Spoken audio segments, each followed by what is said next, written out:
2001 felt like a fever dream. A match was struck to hide the truth. They claim they found their man. They claim the case is closed.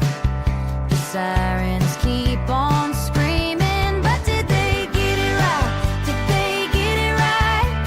20 years of waiting in the tall weeds, watching the flames climb up the pine trees. Justice is a heavy word to hold. Is it really settled? Is it really settled, Miss Wills? Yes, it's settled.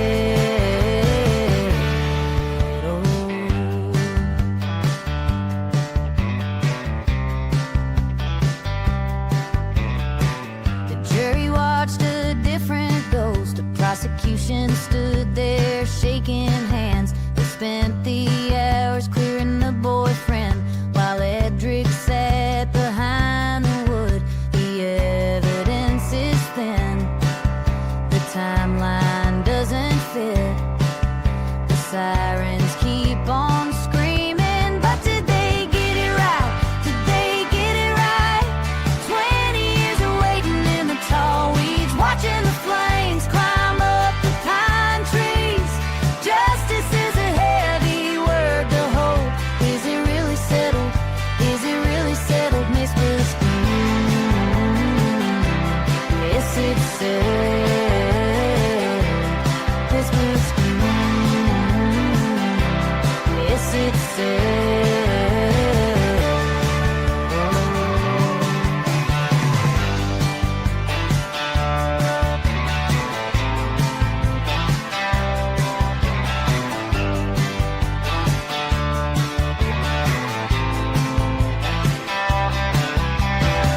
Maybe they needed a name. Maybe they needed a man, yeah. Maybe they just needed to go home. But did they get it right? Did they get it right? 20 years of waiting in the tall weeds, watching the flames climb up the pine trees. Good morning, everybody. Hang on, let me put the noise reduction on because the AC is on. So, hello, hello, hello. Can you guys hear me? Nope. There we go. Can you hear me now? Okay. All right. Good morning, Garth. Thank you for supporting my watch hours. I really appreciate it. Good morning, Maylin. Hi, friend. Good job on your show today. It was great. Wild. Gangsters are gangster.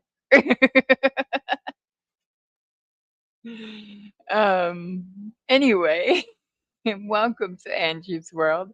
It's been a morning already. So today we are going to go over the closing arguments. We are going to go watch the verdict and possibly get through sentencing. Um, I think we'll just push through and get through all of it. And then tomorrow, which is Thursday, well, maybe, wait, is tomorrow Thursday? Yeah, because Aiden was on last night. So maybe we'll save sentencing for tomorrow. Yeah, I think we'll save sentencing for tomorrow. That way I have a stream for tomorrow because otherwise I have nothing planned. Um, so please like, share, and subscribe. Do all the YouTube things. If donations are never required but always appreciated, Cash App NGM1984YT, Venmo at NGM1984, and Buy Me a Coffee NGM1984. You can also follow me on X at NGM1984YT or on Facebook at AngieMead. Now my Facebook is kind of like my personal Facebook, and I hardly ever post on Facebook anymore. But yeah, so speaking of this week, Friday, there will be no morning stream, especially if we get sentencing done tomorrow. But Friday night is the fundraiser for Edric. I'm really excited about it. We have a lot of great people coming for it, including Miss Malin. And I am excited to get this summer of fundraising kicked off. This will not be my only fundraiser for Edric this summer, and this will not be my only fundraiser period this summer. I plan on doing at least one, if not one or two, for Aiden as well. Speaking of which, let me check my X real quick before we get started. See if anything was docketed because we are waiting on the new motion that was filed in Aiden's case.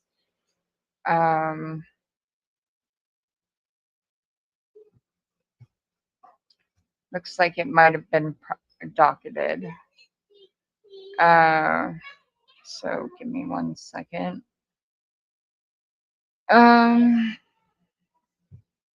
Oh, yes.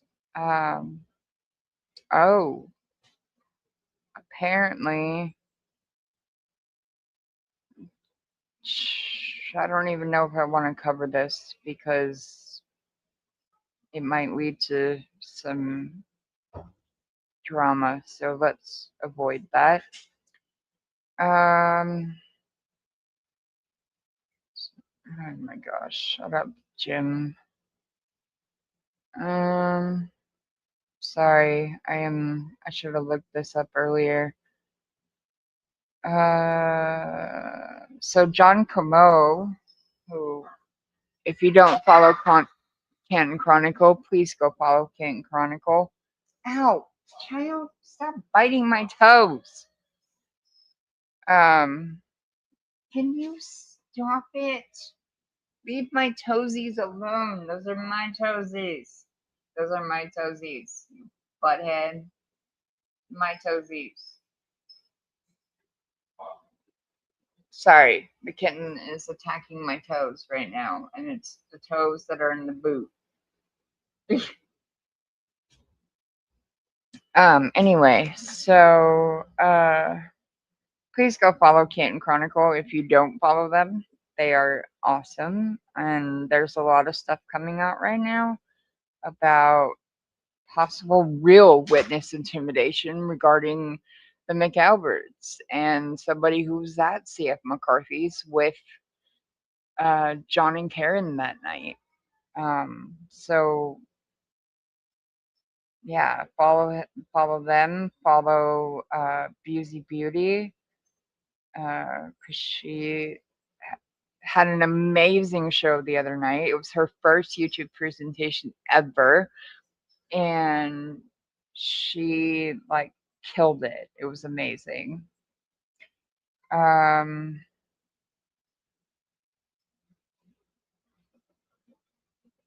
Okay. Anyway, let's see. It looked like Aiden's motion had dropped, but I'm not seeing anything. Hang on. Let me look at Kelly Steffi's page because she always has the scoops when it comes to breakdowns of documents. Yes, here we go. Okay. Aiden Carney seeks to impound unredacted Proctor text motion. In Commonwealth v. Aiden Carney, the defense has filed a new motion asking the court to impound the unredacted version of the supplemental motion seeking disclosure of Michael Proctor's communications and exhibits. The public docket contains a redacted version. The unredacted filing was submitted under provisional impoundment to comply with existing orders. Carney's attorneys emphasized that this request does not waive their ongoing challenge to protective and impoundment orders. They maintain that the possibility of adverse publicity alone is not a valid basis for keeping information hidden from public view. The defense is also asking the court to schedule a hearing on the motion to compel production.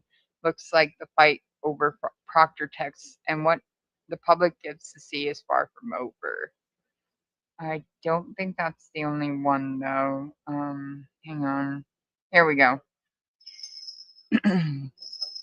Okay, new filing in Commonwealth v. Aiden Carney.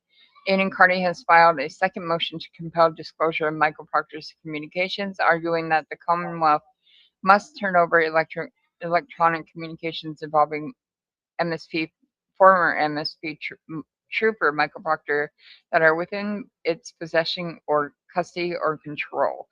According to the filing, this is the second time the defense has sought a court order requiring disclosure, indicating the defense believes important communications remain outstanding. Sorry. Whether she keeps attacking my toes. Hang on. Okay. Whether the court grants the request remains to be seen, but the defense is clearly not backing down in its effort to to obtain the full scope of Proctor's communications. With each new filing, the questions surrounding Michael Proctor's role and what information remains undisclosed continues to grow. So there's that. Let's see. 16 hours ago.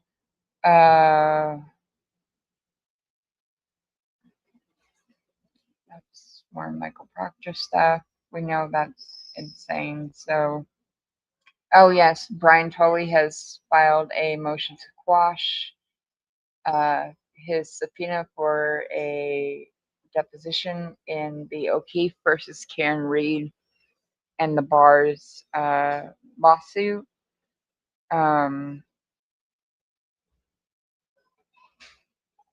So we'll see where that goes.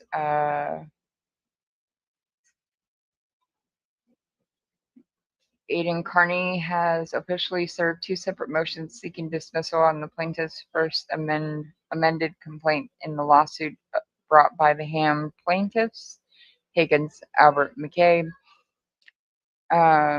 Motion 1 invokes Massachusetts anti-SLAPP statute arguing the claims should be dismissed because they target protected speech and petitioning activity. Motion 2 seeks partial dismissal under contending portions of the amended complaint. Hang on.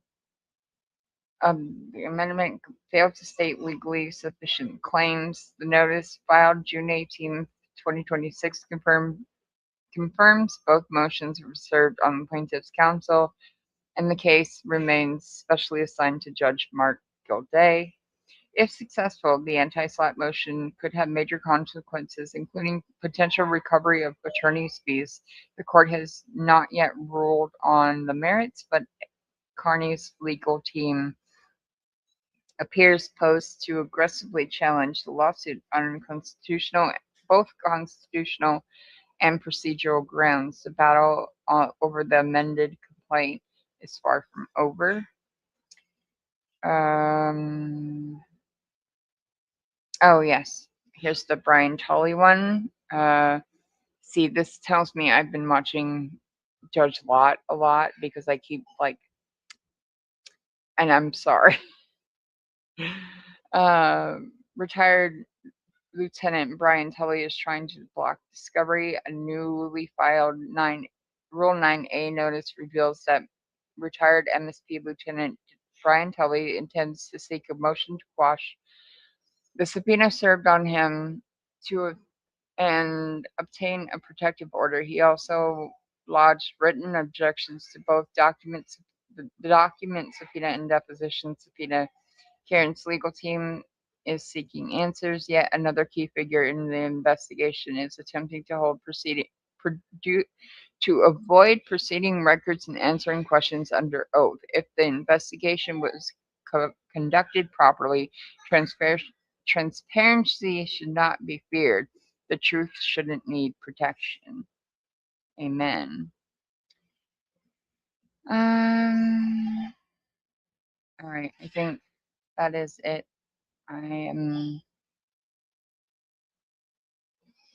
Yeah, I think that's it for right now. So we are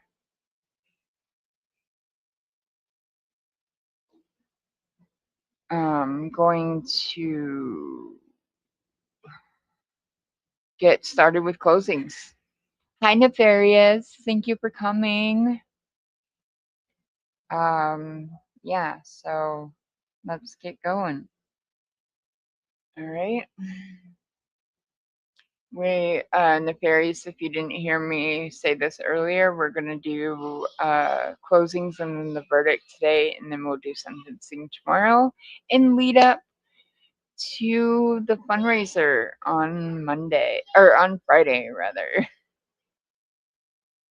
Oh, yeah, I got that. Yeah, my computer is like, I mean, my laptop anyway is like not very happy ever. But yeah, so, and maybe at some point I might, bring the kittens on because I don't think they've been on yet. Hello, I am the boss of hell. I like that. I like that handle. So yeah, let's get started with closings and hear what Yamalama Ding Dong, as Miss Melanie called him during the trial, has to say about their case, that they didn't prove anything really other than Chris Melton's not guilty. When Chris Melton's not even the one on trial. But it is what it is. But let's get through this and then we will, yeah, well, yeah. I don't know what to say. Oh, wait, hang on. You know what? We'll skip the song for today. Maybe I'll play it in between closings and the verdict. How about that? Because we'll probably need a break. All right, let's get started with this, and here we go. Tara Baker was taken out of this world, her life extinguished by the defendant in this case, Edric Lamont Faust. Mr. Faust entered Tara's home and caught her as she was going through her morning routine. He stabbed her, brutally bashed her head, and strangled her as he forcibly raped her, sodomized her orally, and sodomized her anally. When she was discovered by firefighters and police, her hair still smelled like shampoo. Ladies and gentlemen, you've heard the evidence in this case for 2 weeks and went through about a week of jury selection before that. And we're here at the closing argument after a family has waited 25 years for justice for their daughter. And it's time for you to write the last chapter of this story. The state in closing argument is afforded the opportunity to go both first and last in the summation. The reason for that is that we bear the burden of proof in this case. And that burden is guilt beyond a reasonable doubt. It's a burden that I accept readily. The burden never shifts, and the defendant is not required to present any evidence ever. And it's a burden that I accept readily on behalf of the state of Georgia because it is a burden that we meet by bringing you the truth, the facts, and the evidence in the case. Not conjecture, not unsupported speculation, not statements about the evidence that end up being false after you actually hear it, but the truth and the facts of this particular case. You have a 12-count indictment that you will consider.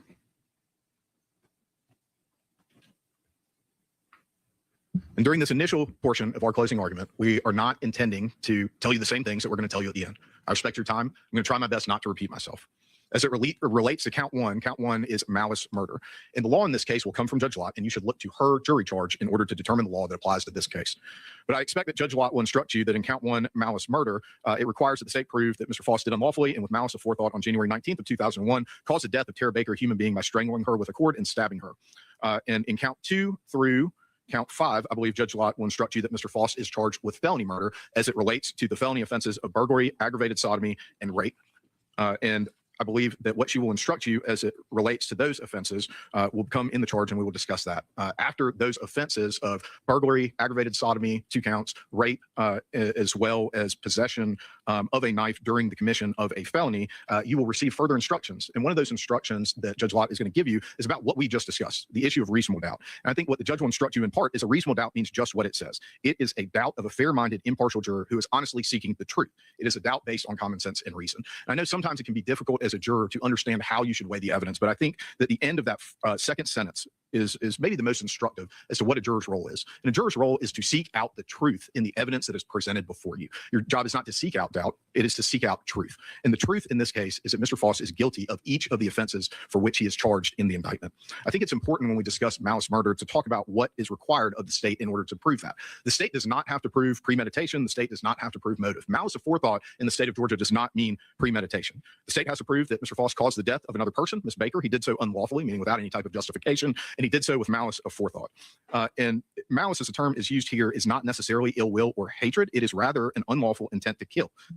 As I said before, the state does not have to prove premeditation in order to prove murder. If a killing is done with malice, it is murder, regardless of how briefly the malicious intent existed. No specific length of time is required for malice to arise in the defendant's mind. Malice may be formed in a moment, and instantly a fatal wound may be inflicted. The malice in this case is clear.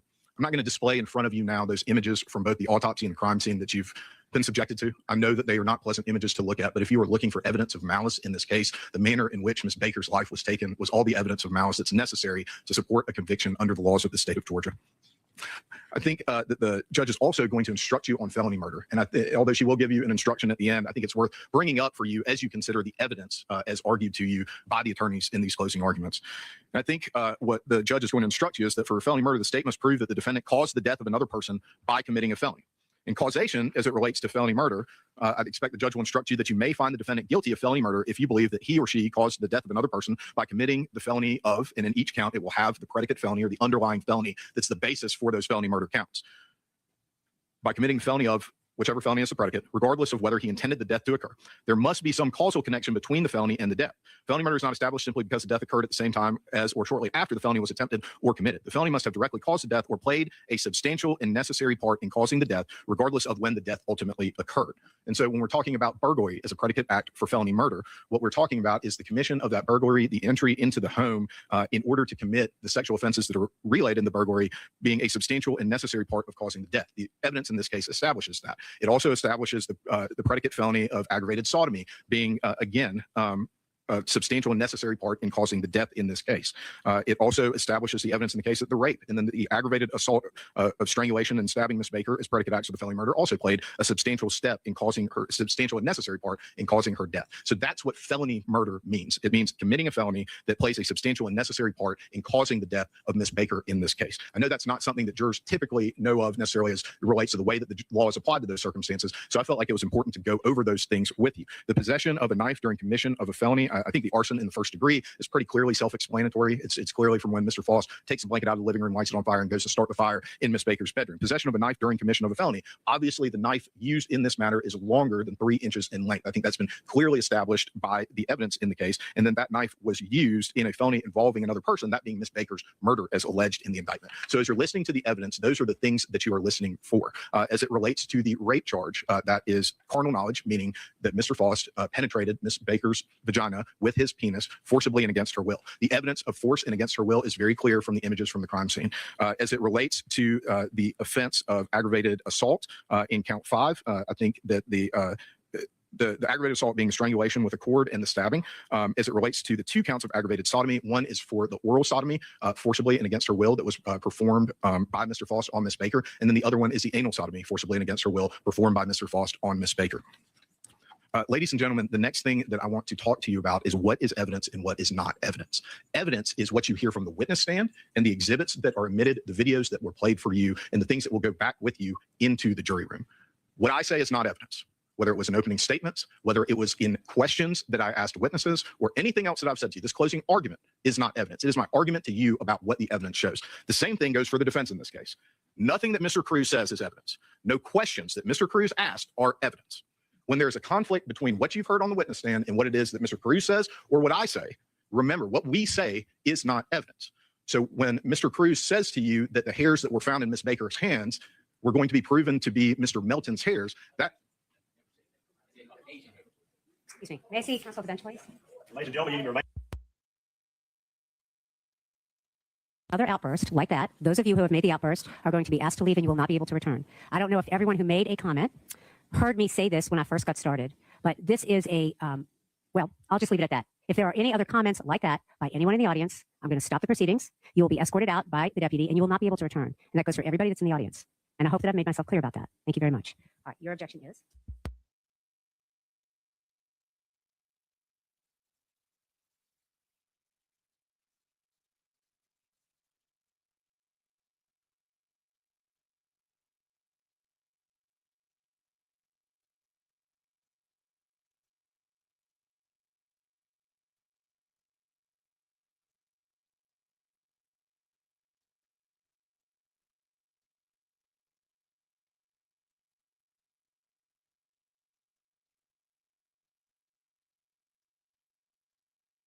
Mr. Cruz demonstrated to you about Miss Baker fighting off her assailant while his hands were around her throat, clawing at his hands, and then reaching up and ripping his hair out. Remember what the evidence actually was. The evidence that actually came from the hair analysis told you that the hairs in Miss Baker's hands were her own hairs.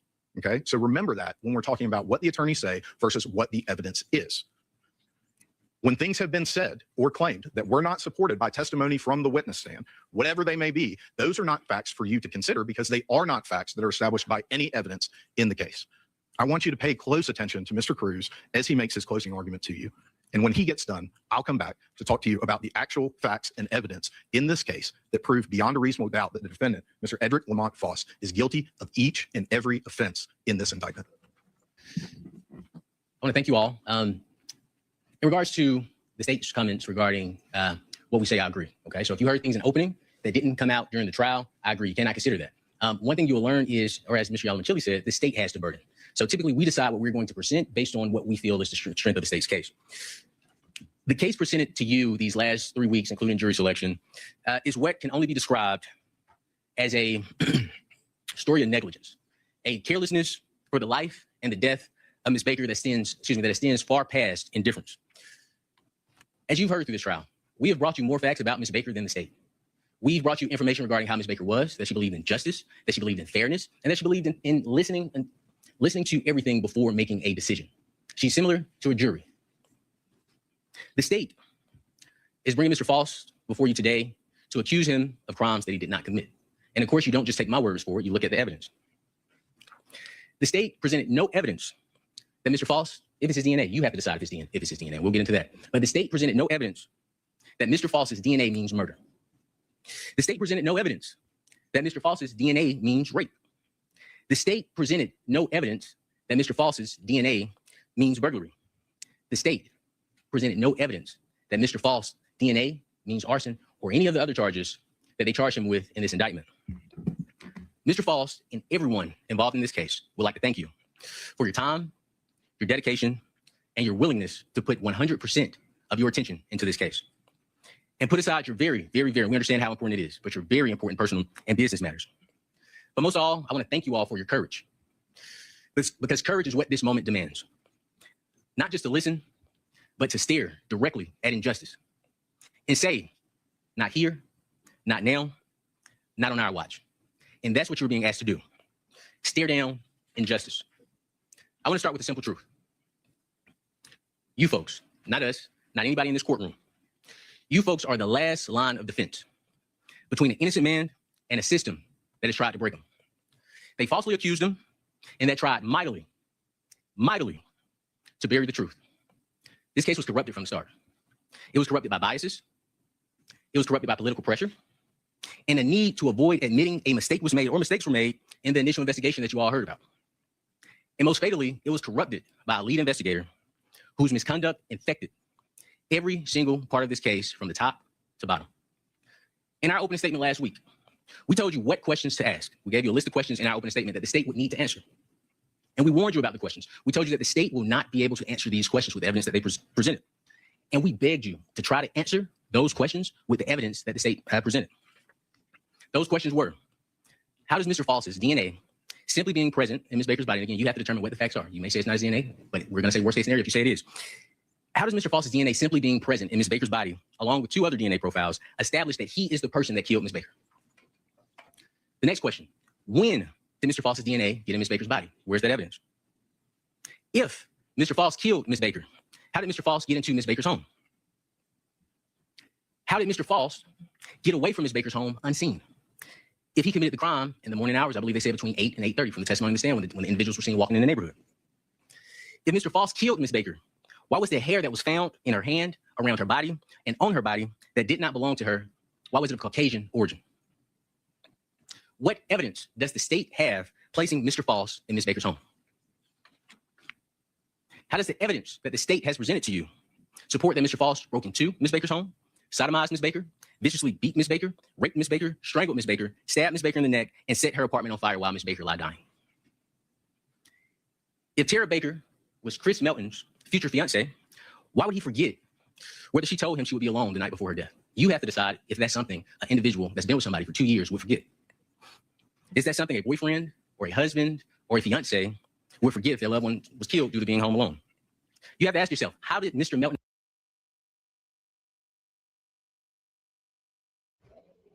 Do you know which, I've done many Turtle Boy songs. Do you know which one?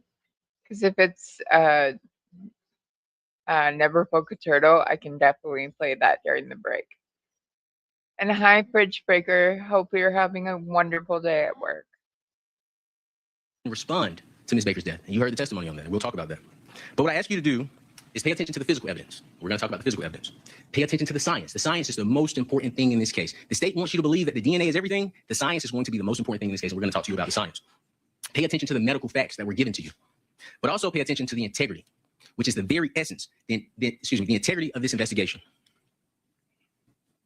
But you also saw something during the course of the trial that none of us might have expected. Something that should sadden us all. Something that maybe would anger us. On full display, you saw the lengths to which some, and only some, police officers will go to avoid admitting there were mistakes made in the investigation of Ms. Baker's case, to protect their own at the expense of the rest of us, at the expense of Mr. Faust, who was an innocent man. Before we examine the evidence in this case, which we absolutely will do, we need to understand the very foundation of the entire system of justice in which we operate. It is the bedrock on which this entire system is built, reasonable doubt.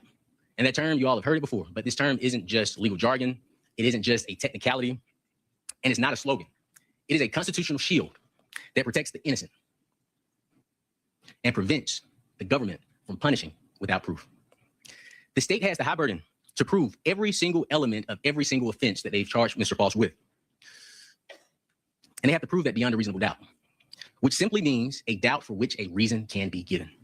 Not a vague or arbitrary doubt, but a doubt based upon common sense and reasoning, as the state advised you. But I want to emphasize this because it sounds complicated, but it's very simple.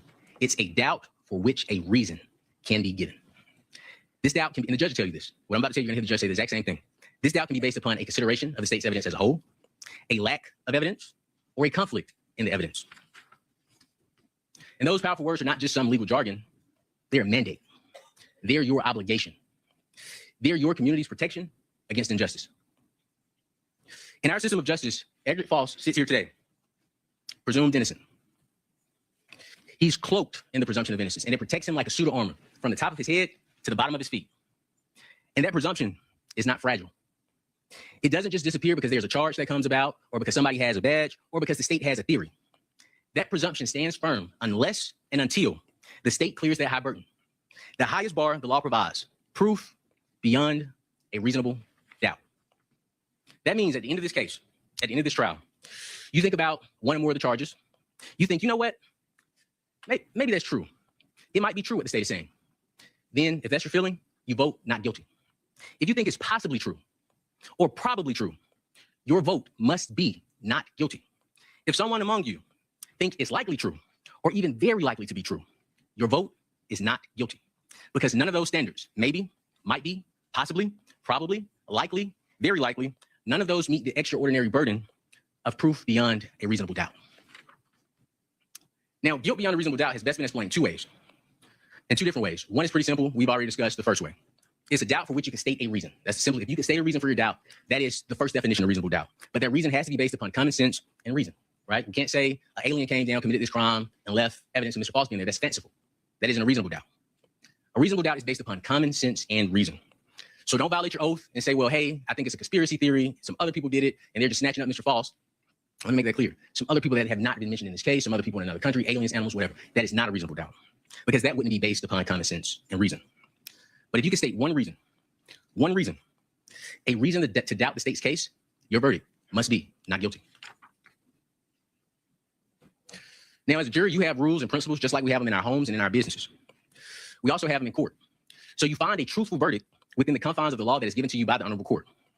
So if you want to say the state never presented evidence showing how Mr. Faust's DNA means rape, there's no physical evidence or witnesses connecting Mr. Faust to Ms. Baker's home.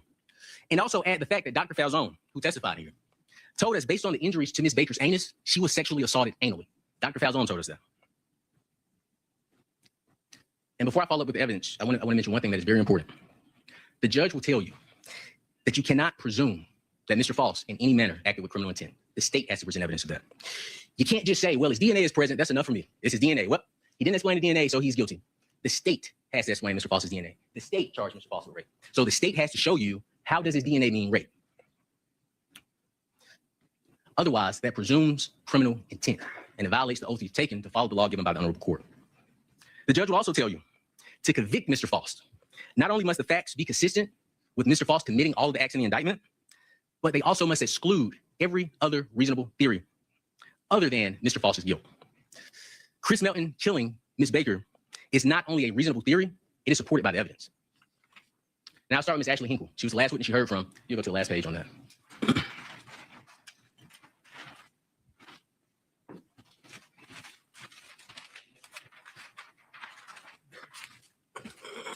And again, no evidence came in about anybody running off, so I don't want you to consider that. You can't consider that. But this is what led us to say our case is where it needs to be. Ms. Hinkle, the states, this wasn't our DNA expert. This isn't somebody we hired. This isn't somebody we paid. This is somebody they brought in to support their case. Ms. Hinkle testified that DNA doesn't last in the anus for 5 days. You may remember me asking her about the test where they had 5 swabs, and they tested the 5 swabs, and all 5 anal swabs came back negative. But at most, as we have, 3 days. And that's best case scenario. One, the journal said 2 days, but we'll give them the benefit of the doubt. We'll say 3 days. And the state came before you and said, well, it's a drainage theory. It's a drainage theory. You even had Chris Melton, and you have to decide how he knows this. I don't know where he got it from, but well, I think I know where he got it from, but you have to decide where he got it from. He took the stand under oath and said, well, my DNA was there probably because of drainage. But this is the issue with the state's drainage theory. If we concede, I don't agree with it, but you have to decide what's truthful and what's not truthful. But if we concede that Mr. Melton was with Ms. Baker on Sunday and DNA only lasts 3 days, his DNA would have been gone by Wednesday. So for Ms. Baker to be killed on Friday and Mr. Melton's DNA to show up, it doesn't fit the physical evidence. It doesn't fit the science. And you may have heard the state ask a question, well, does the clock reset? And you heard Ms. Hinkle say, yeah, but it will require penetration. So if it number one, it wouldn't be there, but let's say hypothetically, it requires penetration. Whose DNA profile was the only identifiable DNA profile in Ms. Baker's anus? It was Chris Melton's. So even if you take Mr. Melton's theory, even if you try to give him the benefit of the doubt, it doesn't match the science. And you actually heard Elizabeth Bigham say that. We have to explain your DNA. It doesn't make sense. The issue is Ms. Bigham went to a lab way out in California. You heard the young lady come in, Ms. Lapone. She was very honest. She said, well, I've never been asked to testify about this. This is a presumptive test. Both of these tests are presumptive tests. This is her first time coming into court. Based on what she said, she has not been called in court to testify about this science at no other time. But what Ms. Bigham does, when Mr. Melton wouldn't change his timeline, she changed it for him. And this is the significance of the DNA in the mouth. If you'll go to the paper before, I don't know if I wrote this down, but let's see. This is the significance of the DNA in the mouth. So what Ms. Hinkle told us is that DNA in the mouth at longest lasts 24 hours, at longest. So when Ms. Bigham was meeting with Chris Melton saying, hey, we need to explain this because we need to put it on bad guy. We need to explain it because we need to go after the one we want. She knew when Chris Melton was saying, hey, I didn't see her the day before. Hey, I didn't see her 2 days prior. Hey, I didn't see her that week. That was a problem for their theory. It was a big problem because she wants Mr. Faust, whose DNA was at one time was only in the mouth. But she has a problem because Mr. Melton's DNA is in the mouth at the time and the anus. So she doesn't go to a lab in Georgia, Tennessee, Alabama, North Carolina, South Carolina. We're on the East Coast. And we don't know how many labs she went to. We don't know how many times she tried to get this stuff tested and tried to get the opinion she wanted. Maybe she was expert shopping. That evidence didn't come in. We don't know. But we do know they flew someone all the way from California on taxpayer dollars to testify about these tests where this young lady says it's presumptive. This is a presumptive test. This is the evidence they brought you. And the reason they brought you that evidence is because they had to take Chris Melton out of the mouth. But they forgot about the anus. They forgot about the anus. In fact, the state didn't even ask about the anus. If you notice, when they presented their case, they just said mouth and vagina. Is that searching for the truth? The elected district attorney came up here and said, our job is to find the truth. I'll give you good and bad facts on our side. Is that searching for the truth? Where you only ask questions in the same manner that Elizabeth Bigham asked questions, whereas to put everything on Mr. Faust. The science does not support that Mr. Faust killed Ms. Baker. The science, the timeline supports Chris Melton. He's continuously lied. Even Elizabeth Bigham had to admit, yeah, I told him it wasn't consistent with what he said 23 years ago, or for the last 23 years. When have you ever in your life, whether it's on television or any experience you've ever had, known law enforcement to tell someone, look, it's not consistent with what you've been telling us, but let me offer a suggestion of what you should say. You've never heard of that. You've never heard of that. If you weren't in this courtroom, you wouldn't believe it. If somebody told you outside that, hey, I heard about this case, the lead detective is telling the individual to lie so they can put it on somebody else, you'll say, no way. This guy's nuts. He doesn't know what he's talking about because it sounds so unbelievable. But what doesn't lie is the science and the physical evidence. You heard their expert, not my expert, their expert talk to you about the timelines.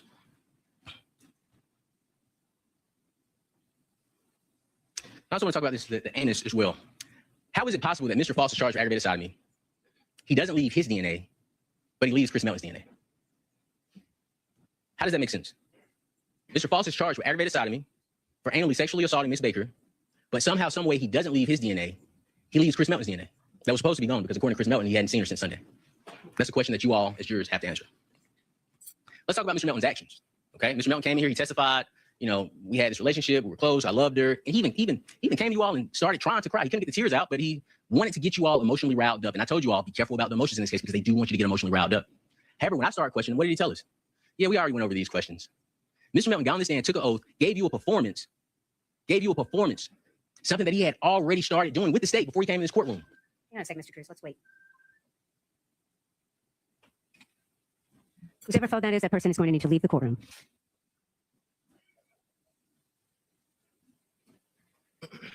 Ms. Cruz, just hang on a second, sir, if you would, please. Does it pause my time? Your time is stopped. Don't worry. Don't worry. I got you. All right, you may continue. But he gave you a performance. And I'm sure before cross-examination started, you probably said, oh my God, this terrible guy, this poor guy. He's so hurt by this. He's finally had opportunity to tell his story until I had opportunity to start asking him questions. And I appreciate him admitting that he met with the state. I appreciate him admitting that he went through these questions with the state, but you have to judge his credibility on the witness stand. Now let's talk about his actions. We don't even have to talk about his actions in court because this is 25 years later. Let's talk about his actions the weekend of Ms. Baker's death. So Friday, he goes to the police department. They didn't tell him to come. He voluntarily goes. The state wants to paint that as, oh, he's such a good guy. We didn't have to call him. He just came up here because he just wanted to be a good person. You lose the love of your life. Whose first thought is to run to the police department in a whole other city? Not to comfort the family, not to call Mrs. Virginia Baker and say, oh my God, what's going on? His job or his decision is, let me go to the police department. And then Saturday, what did Mr. Bill Teeter tell us? And again, this is evidence. Bill Teeter says he comes to pick up his truck. If I lost somebody when I was dating my wife 2-3 years and something like this happened, this tragic, I'm not thinking about a truck. I'm not going to pick up a car. I could care less about a car. The family wasn't picking up cars, I'm sure. They were trying to put their life back together and figure out what was going on with this shop. But Chris Melton, he's picking up cars. Sunday, well, we don't even have to go to Sunday. Let's go to Monday. Because police tried to emphasize over and over and over and over and over again. He didn't have a lawyer. He didn't have a lawyer. He didn't have a lawyer. What did, I believe her name was Miss Christie. Her old name was Christie Search. I cannot remember her new name. She has a new last name though. But she worked at the bank. Monday, he's at the bank requesting a loan. That's evidence in this case. Monday, she dies Friday. Monday, he's at the bank requesting a loan. What would you need a loan for on a Monday? Probably legal fees, right? You call a lawyer. Hey, police are questioning me about this death of my girlfriend. What's your fee going to be? I don't know. We don't know what he went to the bank for, but that's something you need to consider. Chris Melton went to the bank on a Monday to get a loan. What does he do within a week of Ms. Baker's death? On Thursday, he's at Mrs. Ashley P.B. Hall's house. She testifies to that. On Friday, he goes on 2 dates. Miss Ashley P.B. Hall told us on one of the dates, and she tried to explain it away, well, he's just a flirty guy. He just has a flirty personality. But he's flirting with the girl and he's rubbing her back. Your girlfriend just brutally died a week earlier. Chris, and I mistake things. I'm human. I am not perfect. I believe your notes, trust your notes, you're the jury, you decide the facts. I believe Chris even admitted to calling Ms. Hufford past 10 p.m. I believe he said that everybody was hurting, if I remember correctly. And that was the reason he was reaching out to her. But actually, if your girlfriend dies a week prior, why are you calling other women at 10 o'clock at night within a week of her death saying, well, if you're out in town, give me a call. Chris's actions support that he was angry with Ms. Baker after her death. Her death supports Chris Melton was angry with Ms. Baker. He told us she didn't engage in anal sex. What other way could you humiliate a person? If that's something she doesn't do, you do it anyway. He's living his life. He's not hurt. He's going on dates. He has a candlelight visual. He skips it. He didn't love Ms. Baker. He hated Ms. Baker. We don't know why. The evidence didn't come in. But he knows Ms. Baker has a candlelight visual. He's this great, dedicated boyfriend. He's just the perfect guy, just a nice guy. But she has his candlelight visual. And what Mr. Melton decides to do is, it's a country concert in Atlanta. Let me go see, give me a country guy. Who? Let's go see Garth Brooks. My girlfriend just died. Let's do a triple date to see Garth Brooks. And I'm gonna blame it on her pretty much saying, Chris, you don't need to be there. And I think somebody even came here and tried to explain, well, it was people they work with. Chris had no need to be there. It is your significant other. Pay your respects if you care. He didn't care. He hated Ms. Baker. And the manner of her death supports the exact same thing. You don't have a stranger breaking your house. A stranger, never been there before, just picked your house out of any house in the neighborhood, breaking your house, and kill in this type of manner. This is a overkill. This is a overkill. This isn't a random stranger killing. Somebody wants to steal your car, they shoot you in the head, they take the car. They don't shoot you and keep shooting you and keep shooting you and keep shooting you and keep shooting you. Nothing was stolen out of the house but a laptop. What does a laptop signify? It's personal. It's information on the laptop. This isn't she had diamond earrings in her ear. She had jury in her room. Roommates, jury in their room, money in the room, nothing's taken. The person that went into Ms. Baker's house was either let into Ms. Baker's house or they had a key. Now, I asked Elizabeth Bigum about the keys. I said, hey, do you have Ms. Baker's keys? What did she say? Yeah, I think so, but I don't know where they are. Or we may have them or they may be downstairs. I asked about the lock, exact same answer. Now, the significance of those keys is twofold. One was Ms. Baker's house key on the key. And I asked Mr. Melton, did you see Ms. Baker enter her house? Because Mr. Melton would know what her house key looks like. A stranger wouldn't. A stranger wouldn't break into a house. Of course he doesn't. A stranger wouldn't break into a house, take the keys, and say, let me see if this one fits. Nope. Let me try this one. Nope. Oh, this one works. And then run off. That's not something a stranger does. But a person that knows what your keys look like or who has a key, they know, okay, I can get in and out quick. A stranger doesn't. Stay around and clean up your house. And Dr. Valerie Lowe said it best. She said, it's like somebody knew we weren't going to be at home. How would a stranger just, out of 6 people possibly being in the home, how would a stranger just pick the right time and then have the nerve to stay there and clean the place up? That's not a stranger. That's somebody that knew Ms. Baker. That's somebody that was angry with Ms. Baker. Ms. Baker didn't have a towel near her. She didn't have clothes near her. This was somebody she was comfortable with. And again, whose DNA was present? According to the state, Mr. Melton's DNA is in her vagina and her anus. But for the last 23 years, before Elizabeth Bigum got involved, his DNA was in her mouth and her anus. Whatever you think right, or whatever you think is right, you have to decide. You're the judges of the facts in this case. Now, you know that Chris Melton is a liar. Ms. Bigum said, you heard the recording. You heard me ask you questions about the statement she made to him. This is inconsistent with what you said over the past 23 years. And that interview was in 2024. Mr. Faust is a truthful person. During his interview, he was asked about white women that he dated. He named the white woman that he dated, but he also said that he's had plenty of women in his day. And he told the investigators, I don't discriminate. I'm not a discriminatory person. Color doesn't matter to me. Dating, and you got to listen to the questions they ask because they want you to make assumptions. They want you to hear things one time and then start making assumptions. Dating signifies a commitment. They asked him about dating. Chris Melton claimed to date Ms. Baker. Mr. Faust didn't. They asked Mr. Faust, why was his DNA found in the house? Now, at this point, you know Mr. Faust's DNA was not found in Ms. Baker's house outside of it being in her body. They were asking him trick questions to see what he would say. And what did he say? What? My DNA? My DNA? I've never been in the house in Deer Park. I've never been over there. And again, the physical evidence does not lie. The science does not lie. The physical evidence tells you that Mr. Faust is telling the truth. Every single witness in this case that we talked about, what was found in the house, including the microscope, I think he was, I can't think of his name, but the expert who did the microscope with the hairs, he admitted, and I think it's bad science, but you have to decide, he admitted that there were no African-American hairs found on, around, or anywhere near Ms. Baker's body. The physical evidence supports that Mr. Faust was telling the truth. The physical evidence supports that Chris Melton is a liar. After telling Mr. Faust that they had warrants for his arrest, they told him it was for, and mind you, let me not skip this point. They had already told him twice. So when you see him talking, he's already been told they have warrants for his arrest. He just isn't to the point where the warrants are for. But after telling him that they had warrants for his arrest for murder and aggravated sodomy, something significant happened. And the state doesn't want you to think about this. Just imagine you're at Walmart or you're just out and about living your lives. Police come and pick you up. They're talking to you and they say, you know what?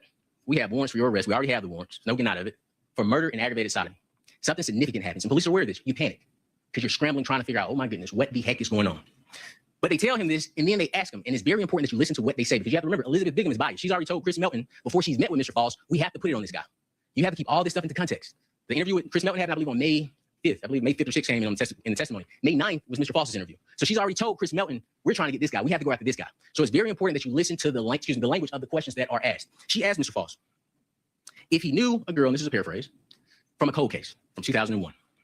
They didn't show Mr. Faust a photo. They have him freaking out. It's a murder warrant, the most serious charge in the state of Georgia. They don't show him a photo. They don't even give him the decency of telling Mr. Faust the young lady's name. So when he says, they say, do you remember him? He says, I seen a paper. I believe he said, I seen the paper when it first happened. And we have a photo we admitted into evidence.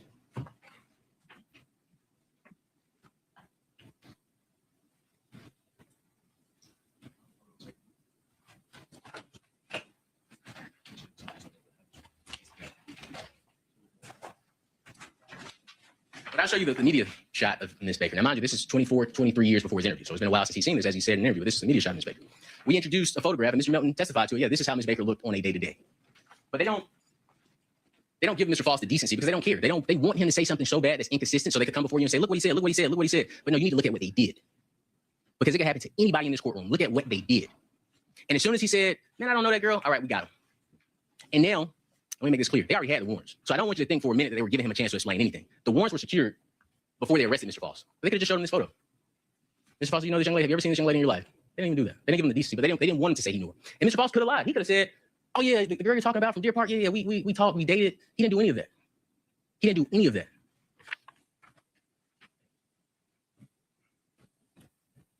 They never gave him an opportunity to understand who they were referring to, but now they want to use the evidence against him.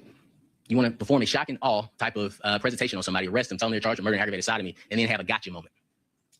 They didn't give Mr. Faust the chances or the grace that they gave Chris Melton.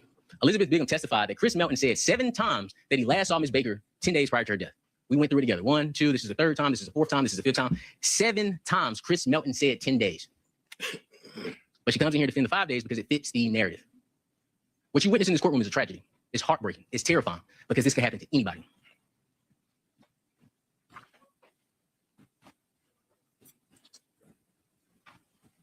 I have one. So in this little discussion that we just had, I've given you many reasons to doubt. We probably just discussed about 15 to 20 reasons to doubt the state case. You agree with one, you're done. If you agree with one reason to doubt, you're done. That is a truthful verdict. You must follow the law because that's what you took oath to do. The second best way to explain guilt beyond a reasonable doubt is you compare it to making the most important decision of your life. And I hope that no one ever has this situation, but I'm sure you're all aware, it may not be worth, so I won't mention it, but just imagine you have somebody in the hospital, somebody you love, somebody you care about, and they're on life support. And you're the person in the hospital waiting room, and the doctor comes to you, and the doctor says, pull the plug. If you could look at that doctor and say, doctor, go ahead and pull the plug. You've answered all of my questions. I believe, or I know Chris Melton's alibi was confirmed. I know that because I trust Chris Melton, just like law enforcement trusted Mr. Melton, or Chris Melton, excuse me. They said it did not have to be confirmed, so doctor, I believe the exact same thing. I'm going to ignore that the FBI told ACCPD, and that was from that testimony came in through Mr. What's the gentleman's name? I cannot think of the gentleman's name. The testimony came in through Griffith. I asked Griffith about the FBI asking him to search Mr. Melton's hard drive. And what did Mr. Griffith tell us? Despite FBI saying, hey, this guy hasn't been ruled out, he's saying, well, you know what, ladies and gentlemen of the jury, I know best. His alibi is confirmed. Don't worry about it. The FBI didn't clear him. But you may say, doctor, I trust Mr. Griffith. I trust what he said. Although scientifically his DNA says that, although science says that his DNA should not be present 5 days in Ms. Baker's anus, I'm going to ignore that. I believe the state's strange theory, doctor. I believe what they said. I don't know how, but somehow it drained from Sunday to Friday, and it stayed there, doctor. And I also believe that Ms. Baker and Chris Melton were in a loving, caring relationship, and he was destroyed by the fact that she passed away. I believe that, doctor, so pull that plug. I'm satisfied. My mind is set. And when your mind is satisfied, you hear the judge talk about reasonable doubt and the mind being satisfied. If your mind is satisfied, you have enough information. And what that means is your mind is not wavering. Well, maybe it did happen this way, maybe it didn't happen this way. When your mind is satisfied, it said you have all the information that you need to make a decision. It is not unsettled. And at that point, you know what to do. We've all had those type of decisions. Do I want a McMuffin in the morning? Do I want hash browns? You know what, I'm gonna go with McMuffin. My mind is not wavering, it is settled. When your mind is satisfied beyond a reasonable doubt, you don't have any reason to doubt. Remember what we talked about, it's one reason. When your mind is satisfied beyond a reasonable doubt, you have no reason to doubt.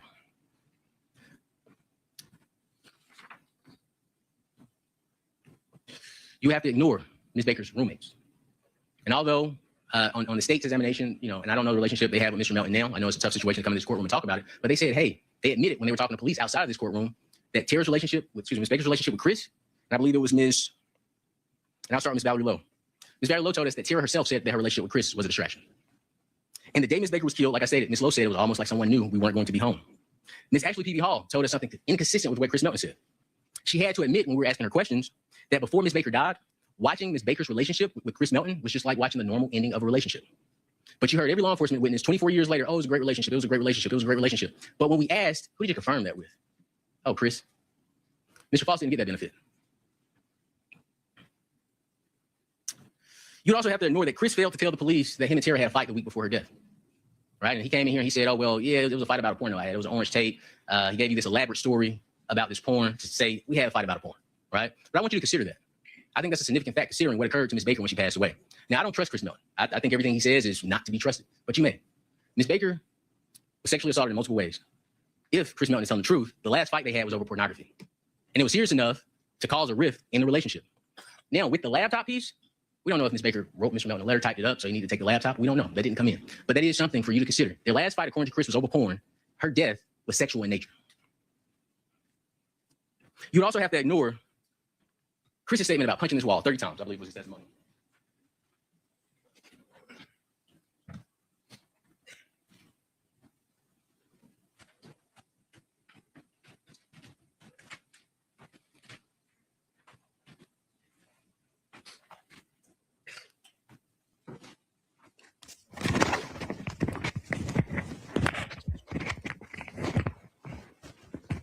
So Chris Melton's testimony was that he punched the wall 30 times, and that's what caused the injuries to his hands.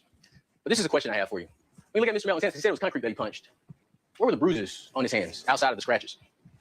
Mr. Melton said it was concrete that was punched, but at what point did he seek medical attention? He didn't. Mr. Melton came in here and said,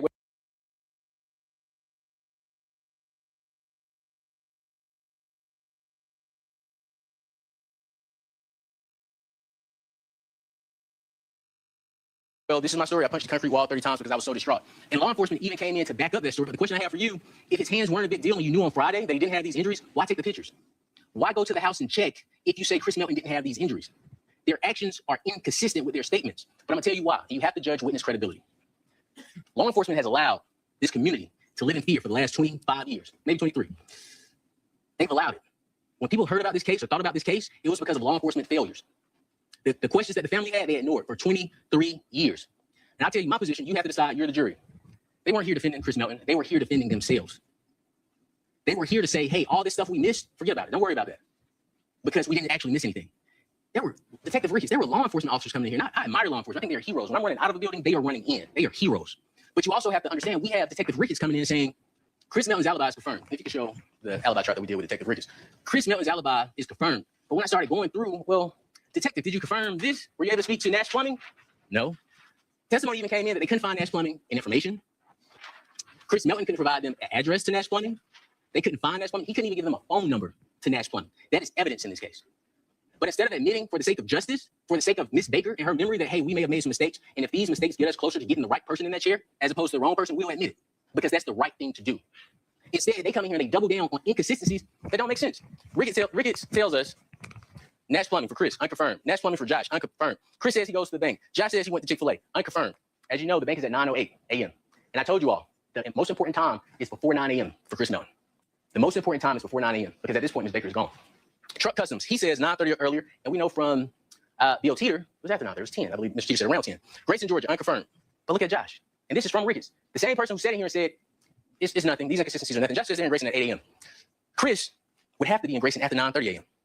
Chris says they've known each other for 1 month. Josh says they've known each other for a year. And when I asked him about it, he said, well, and this is Detective Ricketts, well, the way I just took it that he meant a year. Even on small mistakes, we all have children, grandchildren, siblings, parents, we're human. Nobody's perfect. But when you have a person or organization or entity trying to get you to believe that they made no mistakes when the mistakes are apparent, you have to judge their credibility. You have to take that into account when you're determining what your verdict is going to be, if you could trust this person or not trust this person. Now, I don't know if you caught this, but it blew my mind when I heard it. And I didn't ask him about it again because I didn't want him to try to change his answer. Chris Melton, on this stand during the record examination, they asked him, why didn't you want to go into the house when they asked you to identify the body? And we all, the entire team, we jotted this down in court. Chris Melton stated he didn't want to go into Miss Baker's apartment because he did not want to see the devastation he had caused. I don't know if you all caught that, but I absolutely caught it. Chris Melton came in here and pretty much confessed to what he did. But you're the jurors, you heard the testimony, you have to decide.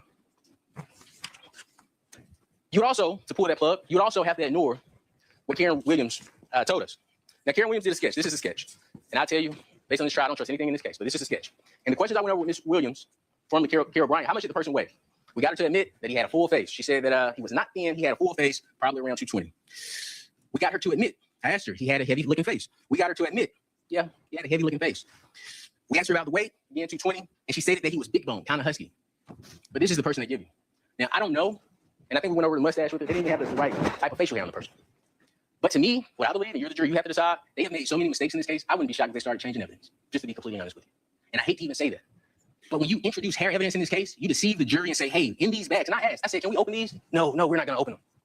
I asked, can we open this and make sure the evidence is what the evidence is? They brought you empty bags of evidence to get you to believe something that was not true.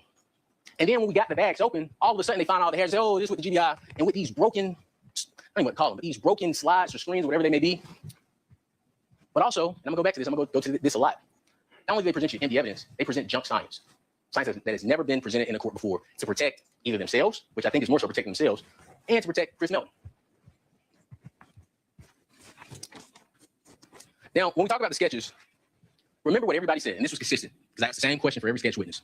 The person is walking, the person isn't trying to hide themselves, the person's just minding their business. I also asked, is there Walmart? Some people said, I don't know, but we did have Ms. Riker say, yeah, I assume the person was going to Walmart. And if you think about the direction everybody was walking, if this is the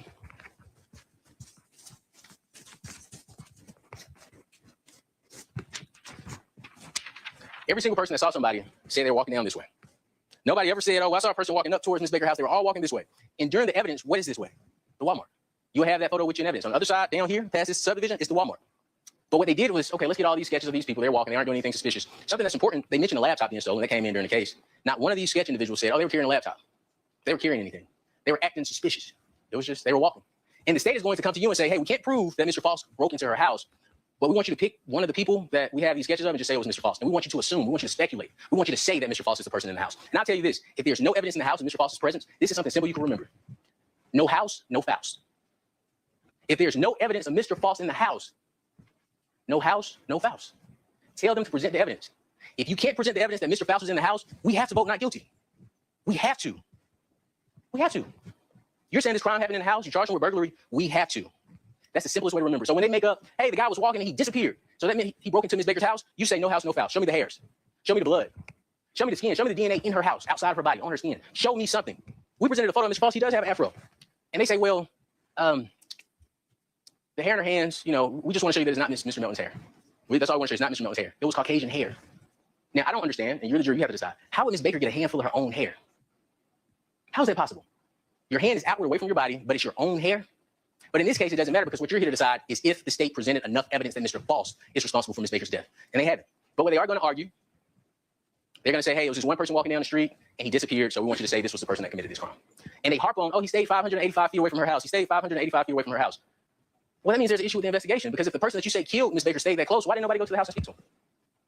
He did say his grandmother stayed there. You heard the recording. It's my stepmother's house. But now 24 years later, 25 years later, they want to say, oh, that's evidence of guilt. And I ask you, listen to the recordings. Listen to the pieces played in the recordings. Mr. Faust says multiple times, yeah, I go over there to check on my grandmother, my stepmother. I'll go over there to visit my stepmother. And I don't know about all of you, but we all have permanent addresses. Mr. Faust said he stayed in that house for 40 years, but he also said, yeah, I have different women I stay with here or there. My permanent address, if somebody asks me how long I stayed at my permanent address, even if I'm not physically staying there, I'm going to say 30 years. I've been at this address for 30 years. Even if I don't physically stay there, because that's my permanent address. That's where I may want to send taxes. That's if I get a ticket, I may want to send a ticket there. This is my permanent address. The state wants you to take his permanent address and say, well, this is his address. He said he stayed there. So that means he committed this crime. So why not move? If you've caused this much destruction in this community, why not move? If Mr. Faust committed this crime, how would he know that no one saw him? Why even tell police that you stayed there? But you know who did move out of Athens and who admitted they moved out of Athens? Chris Melton. He got the heck out of town. Never to come back. And where did Mr. Melton say he stayed when Ms. Baker died? His parents' home. Where does he currently stay? Ms. Baker's home. Excuse me, not Ms. Baker. I'm sorry. His parents' home. Where does he currently stay? Still in his parents' home. And I want to show you something. And this is the reason Mr. Melton stated that he stayed on the second floor. He is a liar. Because Josh McCurdy came in and said he stayed in the basement. But I'm going to show you why he lied. And this is a ball that was dropped by law enforcement. The reason Mr. Melton lied is because the basement to his house has its own door. So he wanted to separate himself from that door because obviously I had to show him the pictures first. He didn't want you to know that he had an entrance and an exit he could go in that his parents would know nothing about. This is the door right here. Crime of opportunity. Mr. Melton had the opportunity. Think about what Mr. Teeter told us with him dropping his truck off. He dropped his truck off and went to see the police in Josh's truck. Why would he do that? Maybe he didn't want law enforcement to search it. But you all have to decide.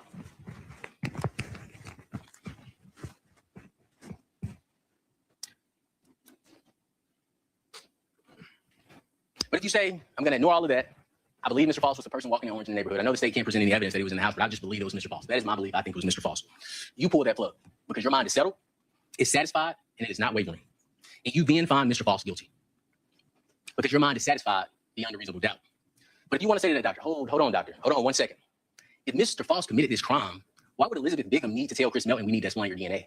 I have questions about that, doctor. That doesn't make sense. Doc, you're telling me to pull the plug, but Ms. Baker was sexually assaulted anally, but Chris Melton's DNA is the only DNA present? I don't know, doctor. Also, Chris Melton's hair was found on the murder weapon. Let me clear this up for you, because I think there was a lot of confusion with that. Can you get the picture of Ms. Baker and the charger block next to her head? It'll be in the state's exhibit. And I'll show you that picture. But I'll describe it to you. When you see Ms. Baker's body as it was found in the home, you're going to see a charger block next to her head. It was connected to the cord used to strangle her. When they tested this cord for hairs, they tried to find hairs on this charger block next to her head. I'm telling you this. Don't look at the sketch. The sketch has it way far away from her head. Look at the picture. It's right next to her head. You're going to hear that Chris Melton's hair is on the murder weapon. Not Mr. Faust's, Chris Melton's. There was a pubic hair found on Ms. Baker's butt. Now, the state brought in this microscopic expert to say, oh, it's Ashley P.V. Hall's hair. Anything is possible, right? But we went with Miss Ashley P.V. Hall. We said, do you have your own bathroom? Or did you have your own bathroom? She said, yes. Did you have your own shower, tub? Yes. Did you have your own toilet? Yes. The mitochondrial DNA test, the only DNA test conducted that referred to Chris Melton, determined that he could not be excluded as a contributor of the hair. Miss P.V. Hall could not also be excluded. I want to make that clear. But what law enforcement didn't do, because it didn't fit the narrative of Mr. Faust committing this crime, when they tell you we have new DNA technology, when Mr. Melton's DNA popped up in her body, they didn't retest the hair because it didn't fit their narrative. So potentially, Not only is Mr. Melton's DNA in Ms. Baker's anus, his hair was on her butt. But they never followed up when the mitochondrial DNA test said, we can't exclude him as a contributor.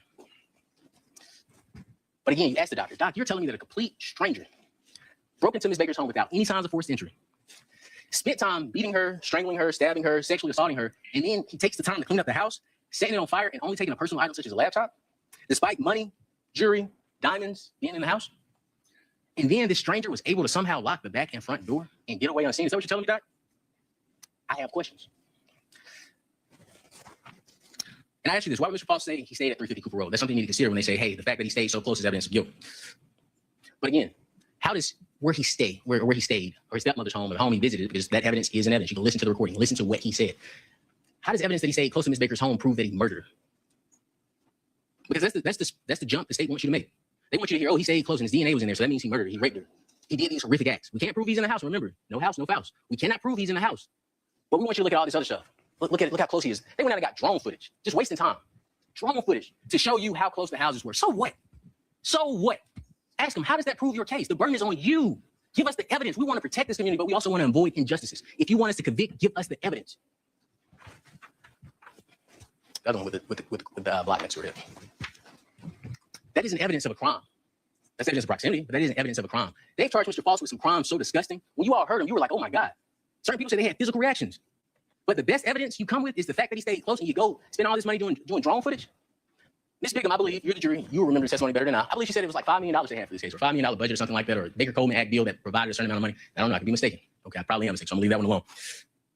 But if you say that Mr. Faust being close to the home is a problem, in 2001, why nobody went to the home to speak with anyone? They presented no records, no evidence of who they spoke with, where they went.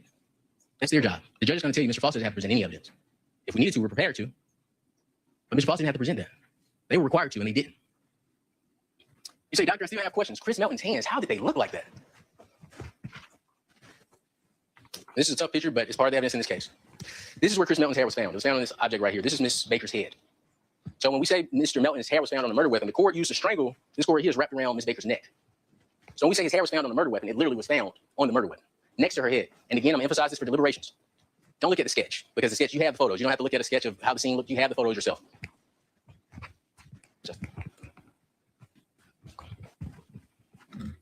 Also, Detective Ricketts stated that he fingerprinted Chris Melton. I'm sure you remember that testimony. He said, the reason I know there were no injuries on Mr. Melton's hands is because I fingerprinted Chris Melton. So there's two questions you have to ask. If you were not arresting Chris Melton, why were you fingerprinting Chris Melton? That's one. The second question, and maybe it's an evidence. I don't recall seeing it, but maybe it's an evidence. Ask them for the fingerprint card. Ask them for the fingerprint card. They say they did it. We don't just take the person's word for it, especially when you have a history of being dishonest. Show us the fingerprint card. So what I anticipate you should have in evidence is a fingerprint card taken from January 19th, 2001. Make sure you look at the dates. Okay, so if it says January 23rd or January 22nd, that isn't what Detective Ricketts said on the stand. There should be a fingerprint card for January 19, 2001 with Mr. Melton's fingerprints in it. You can open all this stuff if you want to. You're the jury. You're the finders of fact. So Detective Ricketts said it. Ask for the evidence. But when the doctor says pull that plug, you say, Doctor, one of my gravest concerns is that law enforcement seems just much more so focused not on justice for Ms. Baker, not on resolving this, answering these questions for the Baker family. They seem more focused on protecting themselves. And maybe Chris Melton. Doctor, I'm not sure. Doc, you're asking me to pull the plug, but where was Chris Melton before 9 a.m.? All these witnesses came in. Every law enforcement officer, they fought me. They fought me when it came to confirming Chris's alibi. It was confirmed. It was confirmed. It was confirmed. All right, well, let's break it down piece by piece. Did you confirm this? No, but it was still confirmed. Okay. Talk to me about Nash Plumbing. Did you get documents? No, but it was still confirmed. All right, Josh McCourty. Did you get any proof that they ever worked together? No, but it was still confirmed. And then they'll try to jump to the bank. And the reason I emphasize the bank is because the bank is irrelevant. The bank is at 9:08. Ms. Baker was killed in the morning time. According to the state, it was somebody walking around at 8 a.m., 8:30. According to the state. 9 a.m. is irrelevant. So don't let the state come up here and tell you, oh, his alibi was confirmed. You ask them, well, where's the evidence related to Nash Plumbing? They didn't call one witness from Nash Plumbing. And we told them for, I believe, months, Mr. Faust didn't commit this crime. Weeks before this trial, we told the state because we wanted them to disprove it. Chris Melton killed Tara Baker. And that was with the hope that they'll look at their case and say, oh, maybe we got a problem. But instead, what they do, they meet with all their witnesses and they prep them. And they say, you know what? Chris Melton didn't do anything. You don't give any answers that the defense attorney wants. We're going to prep you. We're going to talk to you about it. Anything they say that Chris Melton did, you say the opposite. They knew this stuff. This isn't new. Everything you heard, they knew. This is their evidence. I didn't make any of this evidence. The only evidence that I brought to you is the picture of Chris Melton's house because they didn't want you to know that.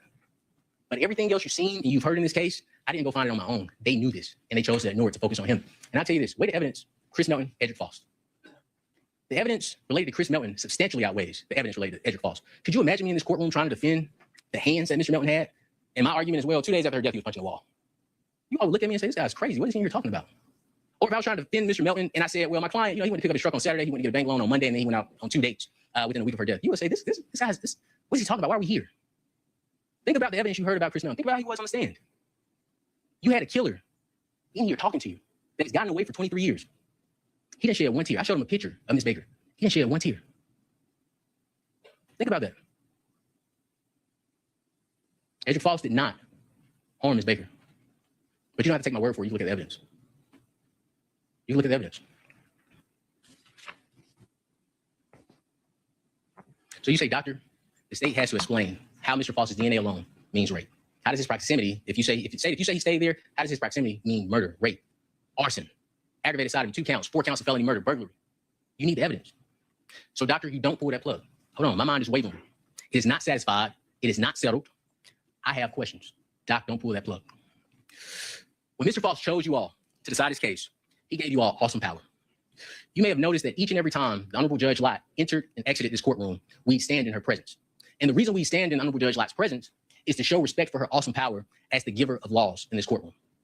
You may have also noticed each and every time you, ladies and gentlemen, entered and exited this courtroom, we stand in your presence. Because just like Judge Lott, you all are the judges of the facts in this case. In our standing, that is symbolic to show our respect to your power. The first thing you did as a body when you entered this courtroom, or excuse me, when you entered this jury box, you stood up, you raised your right hand, and you took an oath. And by that oath, each of you, you promised, you swore to decide this case based on 2 things. 1, the facts, only as they came out in this courtroom. And 2, the law as given to you by the Honorable Judge Lott. Because you need to understand the law and the facts, I would like to discuss them both with you at this time, starting with the law. The first principle that I like to discuss with you is the bill of indictment. Okay? Don't be afraid of this document. This is a very important document. Embrace it and read it. Because in this document contains the charges that you will decide against Mr. Faust. During your deliberations, and this is very important, use this document because this will tell you what evidence you're looking for. The indictment was returned by the grand jury, and you've heard this term before, of Clark County. And what the grand jury is 16 to 23 people. They meet with the district attorney's office, and you've heard Agent Bigham's testimony, but they meet with a summary witness, okay? A summary witness is a witness that just comes in and tells the group about the case. I can't be there. Mr. Faust can't be there. He can't defend himself. He can't hear anything that you all heard. The judge isn't there. It's simply the district attorney's office and their witness. And they tell the room whatever they want to tell them. And they return an indictment. And the judge will tell you that this indictment is not evidence of guilt whatsoever, in any way whatsoever. And the reason why is because it is only a one-sided story. That's it. It's a one-sided story. That's how you get this indictment.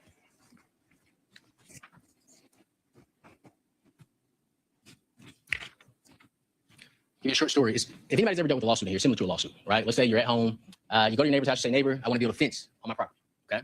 I am going to build a fence 5 feet inside of my property line because I don't want to encroach on your property, all right? Do you have any problems with that? Do you want to go get your own surveyor? Do you want to have somebody come out and look at it? I don't want any problems with you, so I'm going to make sure I build it 5 inches inside of my property line. Your neighbor says, no, don't worry about it. You build your fence.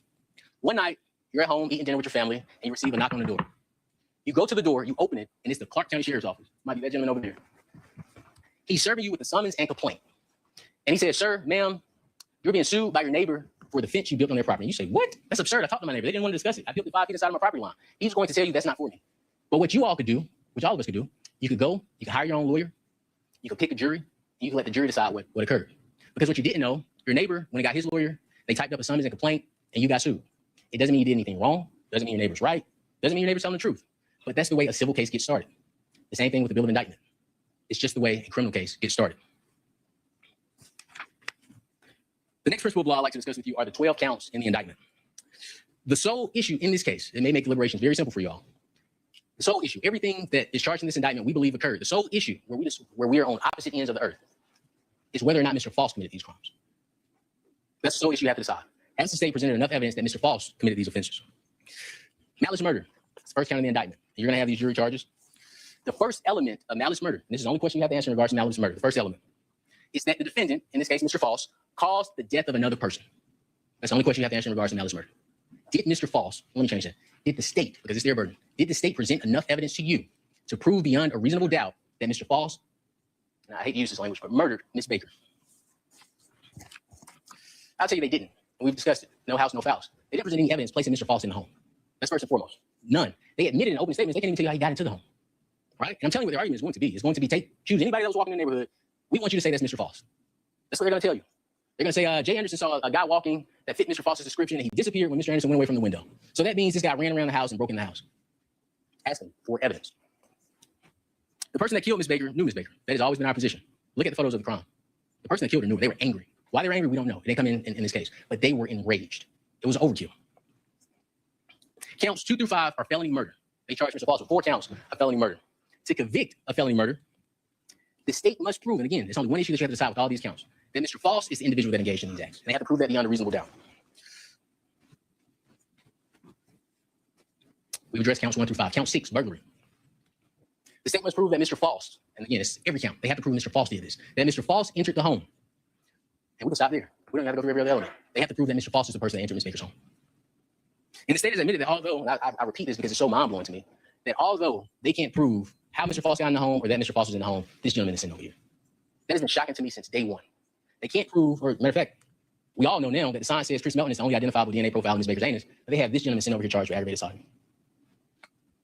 That's why juries protect the community. That's why we have juries. Because the first thing any totalitarian governmental system does, they get rid of the jury. They say we decide who's guilty or who's innocent. This right here, a lot of you may not know what this is, okay? But this right here is the strongest symbol in any democratic society that uses juries. And I could kick it, I could probably rip it off the ground. But the reason this is so powerful, the reason you see this in every single courthouse, is because when they were putting the Constitution together, when they were founding this great country, this is in place to symbolize the separation between the people and the government. This is the strongest symbol, this partition. And that's why their table is closer, because they want to make it clear. This is a separation of the people from the government. Oral sodomy. The state must prove that Mr. Faust forcibly and against Ms. Baker's will, and they presented no evidence of that. And I think this is significant. And I may say this wrong, but I'm going to say it, so please forgive me. If I stumble over my words, please forgive me. Elizabeth Bigham was the person that decided who raped Ms. Baker and who didn't. She had 2 options. She had Chris Melton, she had Mr. Faust. She was the one that had to make the call. She was the lead investigator on this case. So it wasn't Ms. Baker saying, hey, this is who did it. Ms. Baker had Caucasian hair everywhere. She tried to leave him something. But Elizabeth Bigham is the person that made the call. And despite all the evidence in this case, and she told you that she reviewed her entire case, everything in this case that I've seen, she's seen. Instead of saying, hey, you know what, let me follow the evidence, she sets a meeting with Chris Melton and tells Mr. Melton, look, this is what we need to do. She hasn't talked to Mr. Faust. She doesn't know Mr. Faust at this point. It's just, this is what we need to do. I'm going to go after this other guy. So when you think about these charges, I want you to think about them in the context of why we're here. There isn't a person saying that Mr. Faust did all these terrible things outside of the person who had to make the decision on who to pursue. And they chose Mr. Faust. So they have to present evidence supporting that Mr. Faust was engaged with Ms. Baker without consent. And the court is going to tell you that. You're going to hear it in jury instructions. They have to prove that any contact was without consent. And Mr. Faust can't answer that question for you. They snatch him up 24 years later. Chris Melton has been answering the question for 23 years, or 26 at this, 25 at this point. And his answer is lies, lies, lies, lies, lies. A person lied to me one time, I'm done with him forever. If somebody could take an oath before God and get on this witness stand before God and lie, is that somebody you could trust?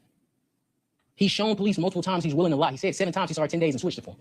And then he came here and said the same thing. Oh, I was mistaken on the 10 days. You know, Liz, he called her by first name. He actually has a nickname for her. He calls her Liz. You know, Liz reminded me that it was actually 5 days when I saw her. He's a liar. He's not truthful. Mr. Yalamachili told you, the purpose of a case, any trial, is to find out the truth. You don't build a case to find the truth based on liars and lies. And this is what this case has been.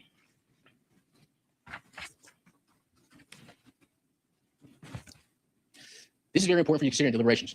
There's no evidence of sperm in this case. I want to make that very clear. You heard a GDI person come up, they talked about sperm for a little bit, we made our objection, and you noticed that she never mentioned sperm again. But she also admitted when we were doing examinations that she didn't test it for sperm. In evidence, you will have a sperm test that says there is no spermatozoa. So when the state tells you this is a rape case, his DNA is in her mouth, his DNA is in her mouth, okay, how? How? This is a rape case, it's in her vagina, okay, there's no sperm. We don't know, it's 24 years later. But they have to prove that. I want to make it 100% clear. If they say it's rape, they have to prove it is rape with evidence, not speculation. And I told you this in an opening. Not with because we say so. It requires evidence.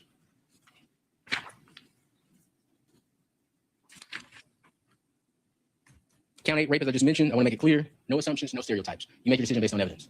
The state wants you to rely on assumptions. They want you to make leaps. Not inferences, they want you to make leaps. They want you to assume things. They want you to have stereotypes. Base it on the evidence. And when we chose you as jurors, and Mr. Faust chose you as jurors, we chose people that we felt followed procedure, respected the law, and required evidence to be presented. Aggravated assault, same thing. They had to prove that it's Mr. Faust.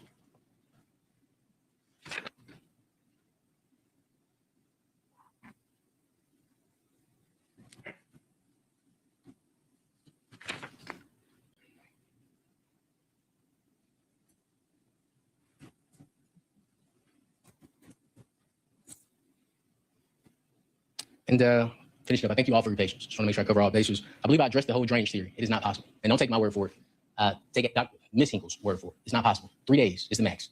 Ms. Baker was killed on a Friday. Chris lied and said he saw her on Sunday. It's really 10 days, but we'll say 5 days to be nice. It's not possible.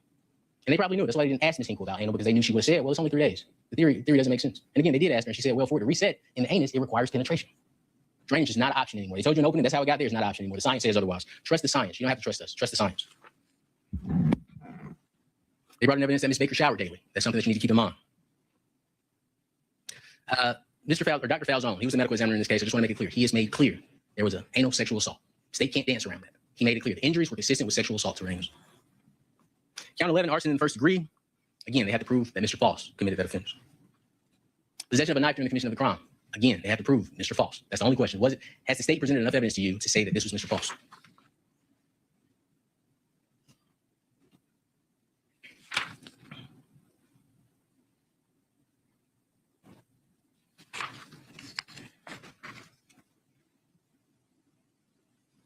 Judge is going to give you instruction on credibility of witnesses. Remember who's honest in this case. John Newton, he was honest. Bill Teeter, he was honest. The physical evidence, it is honest. The science, it is honest. In all of those, and I'll say too, the physical evidence and the science supports Mr. Faust's innocence. The physical evidence and the science supports, not even the physical evidence, the physical evidence, the science, and his statements support Chris Melton's guilt. But I made this clear and open. You're not here to decide whether or not Chris Melton committed this crime. So in deliberations, don't say, well, do we think Chris Melton did it, or do we think Mr. Faust did it? Your only focus is, does the evidence support beyond a reasonable doubt? If you say maybe Mr. Melton did it, maybe Mr. Faust did it, the vote is not guilty. We discussed that. Now I want to talk about something that I think is significant in this case, and I'm sure you're all aware of this. We talked about it in jury selection. And we also talked about it in open. One of the biggest pieces, there is a bill that was passed in this act, a bill that was passed in this case, and Ms. Bigham talked about it. I told you in opening that it was the fame, the lights, being the superstar police officer that closed his case that led them to say, hey, this is somebody we could put as the face of Ms. Baker's death. But I want you to consider, Mr. Faust was put on the news as the bad guy. This case, he hasn't been the bad guy once in this case. Right? The worst you've heard about Mr. Faust in this case is the indictment. They spent, and listen, I took to heart when people say, hey, we got stuff to do. We got to get out of here. We can't stay here 6 weeks. We can't stay here 8 weeks. We can't stay here 4 weeks. They spent 7 days defending Chris Melton. Think about how long you've been here. They spent 7 days on Chris Melton and 2 days on Mr. Faust, maybe 3.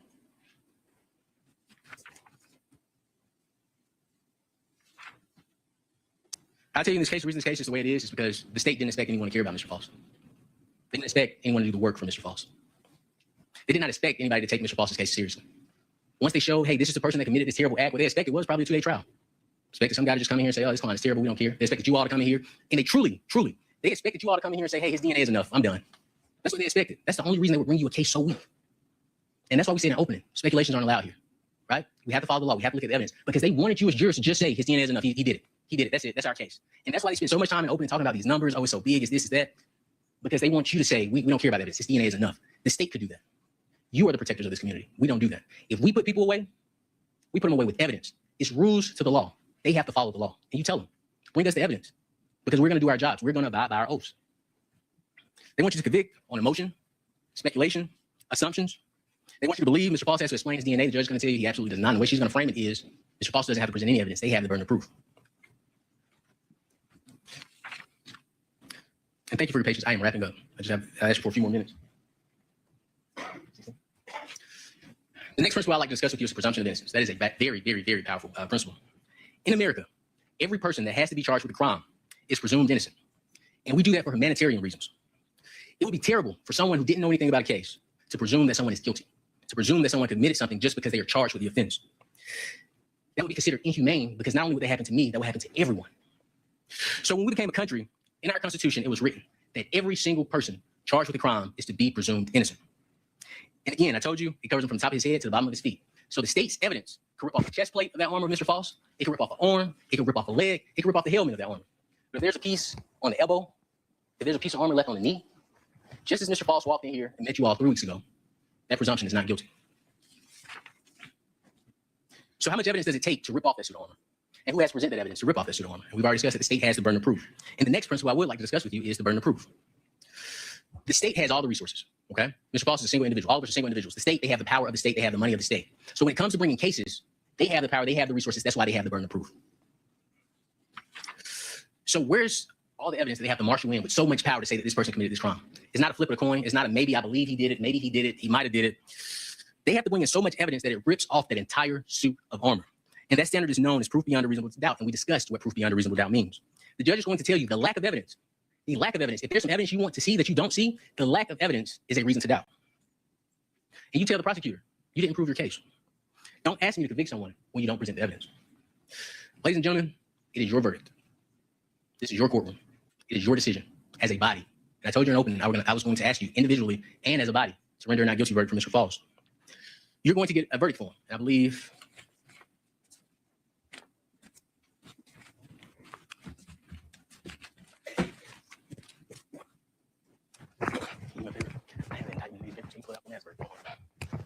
but you're going to receive a verdict form, and I'll show you the verdict form once we get it. And it's going to have a line. And it's going to say, we the jury find Mr. Faust, and it may say defendant, it may have a generic term, not guilty or guilty. And you, individuals, will write in, not guilty or guilty. All 12 of you on the jury panel have to agree to a verdict. Don't surrender your verdict. If you feel that your position is truthful, whatever it may be, don't surrender your verdict. Don't say, okay, it's 4:45 on a Friday, I'm ready to go home. Thank you. Let's just go ahead and check this off because I want to go. Don't do that, because once you render your verdict, that's it. You can't come back and fix it. You cannot come back and fix it. So you took an oath. Follow that oath.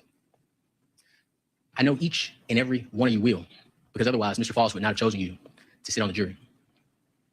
He would not have chosen you to decide his fate. I took an oath as well. And I didn't stand up to take my oath, but I also took an oth. And I'm going to have things to tell you. The prosecution is going to get up. They're going to make their argument. But due to the rules, I cannot say another word to you. This is my last time. This is Mr. Faust's last time having an opportunity to say anything to you. So they're going to say things that I am going to disagree with, but I won't have another opportunity to speak with any of you. I may think of something later that I forgot to say. But Mr. Faust trusts you. He trusts you with his life. We trust you. I want to thank you for your time and your devotion to this community, the United States of America, as well as the state of Georgia. In regards to malice murder, which is count 1, we ask you to vote not guilty. In regards to felony murder, count 2, we ask that you vote not guilty. In regards to felony murder, count 3, we ask that you vote not guilty. In regards to felony murder, count 5, we ask that you vote not guilty. In regards to burglary, count 6, we ask that you vote not guilty. In regards to aggravated sodomy, count 7, we ask that you vote not guilty. In regards to rape, count 8, we ask that you vote not guilty. In regards to aggravated assault, count 9, we ask that you vote not guilty. In regards to aggravated sodomy, count 10, we ask that you vote not guilty. In regards to arson in the first degree, count 11, we ask that you all vote not guilty. In regards to possession of a knife during the commission of a felony, we ask that you vote not guilty. Court's indulgence.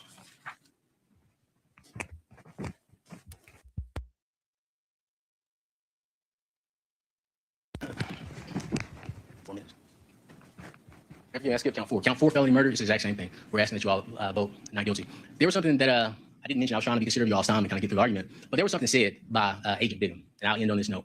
She stated that Chris Melton's DNA was supposed to be there. There was a statement to y'all when we asked about the DNA. Something that isn't appropriate in this case is to assume that because someone is a boyfriend and the timeline doesn't fit, that they are entitled to someone's body. Ms. Baker could tell Mr. Melton no. His DNA being there doesn't automatically mean he has access to it. And I would tell you all to reject that statement from Ms. Bigham, but also use that to judge her credibility. She would rather tell you that Mr. Melton's DNA is supposed to be there, despite it being in a place he said that it shouldn't be, right? They're saying, hey, this guy may not have committed this crime. She chose Mr. Faust's DNA as the DNA that shouldn't be there versus the guy that told her, yeah, my DNA shouldn't be there. There isn't anything that she did. But I submit this case to you all. I want to thank you all for your time, your attention, and your patience with me throughout this trial. On an ending note, if I have done anything to offend anybody, please forgive me. Hold it against me. Don't hold it against my client. I truly apologize. I promise you it was not intentional. But again, I want to thank you for your time. I want to thank you for leaving your lives to hear this case. We trust you. We ask that you find Mr. Faust not guilty. Thank you, Your Honor. If it pleases the court. On January 19th of 2021, Tara Baker was going through her morning routine. What we know about Tara is that she was a very detail-oriented person, a very routine-oriented person, and she liked to get up around 6:30 in the morning, and she'd take a shower. She'd eat her breakfast of cheese grits, good Southern staple. And then she'd go to her room to blow dry her hair, and that's something that would take her a while because she had so much hair. And there's no way that she could have known that she would have never gotten through that. At that point, the defendant, Edric Faust, entered her. All right, let's take a music break before we listen to the bullshit of Yamalama Dingong, because he drives me absolutely fucking crazy. Pardon my French, of course. But here's your song. I hope this is the one that you were talking about.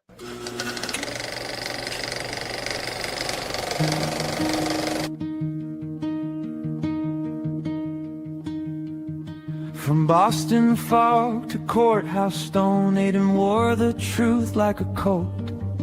He dug through lies and copied files till the whole damn paper started to glow. He found the name of Officer John, found the edits, found the bloodless lines, found the hands that scrubbed the page and the grin they wore when they sold that lie. They said, let it sleep. They said, walk away, but Aiden kept the receipts in a drawer that shook all day. Never poke a turtle, never poke a turtle. Slow step, hard shell, truth crawls, but it hits like hell. Never poke a turtle, never poke a turtle. You can hide for a while, but you can't hide forever. The Commonwealth came with polished words and suits that fit a guilty frame. They leaned on names, they bent the facts, tried to bury John, then bury the blame. Aiden stood in the floodlit hall with his notes and a jaw like iron. He said, if you want this dead and gone, you'll have to kill every page I'm on.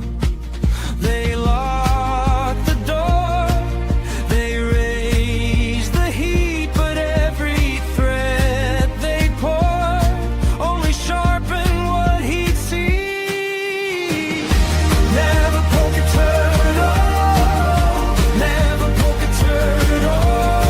Slow step, hard shell, truth crawls, but it hits like hell. Never poke a turtle, never poke a turtle. You can hide for a while, though you can't hide forever. And late came the lesson, too late for their hand. What moves in the dark still leaves marks in the sand. Aiden from Boston still stands in the rain.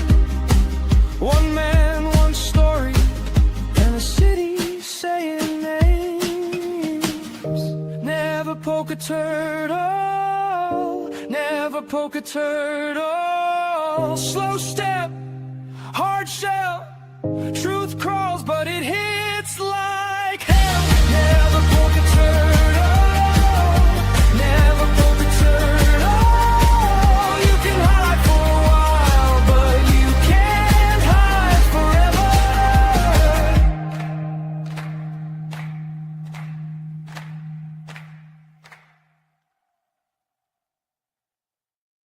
Here. Hang on.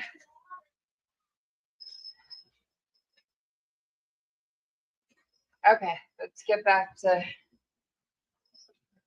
the nonsense that is the district attorney.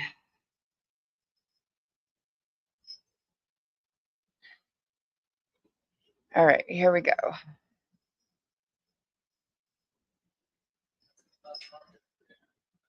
Home and attacked her from behind with a knife.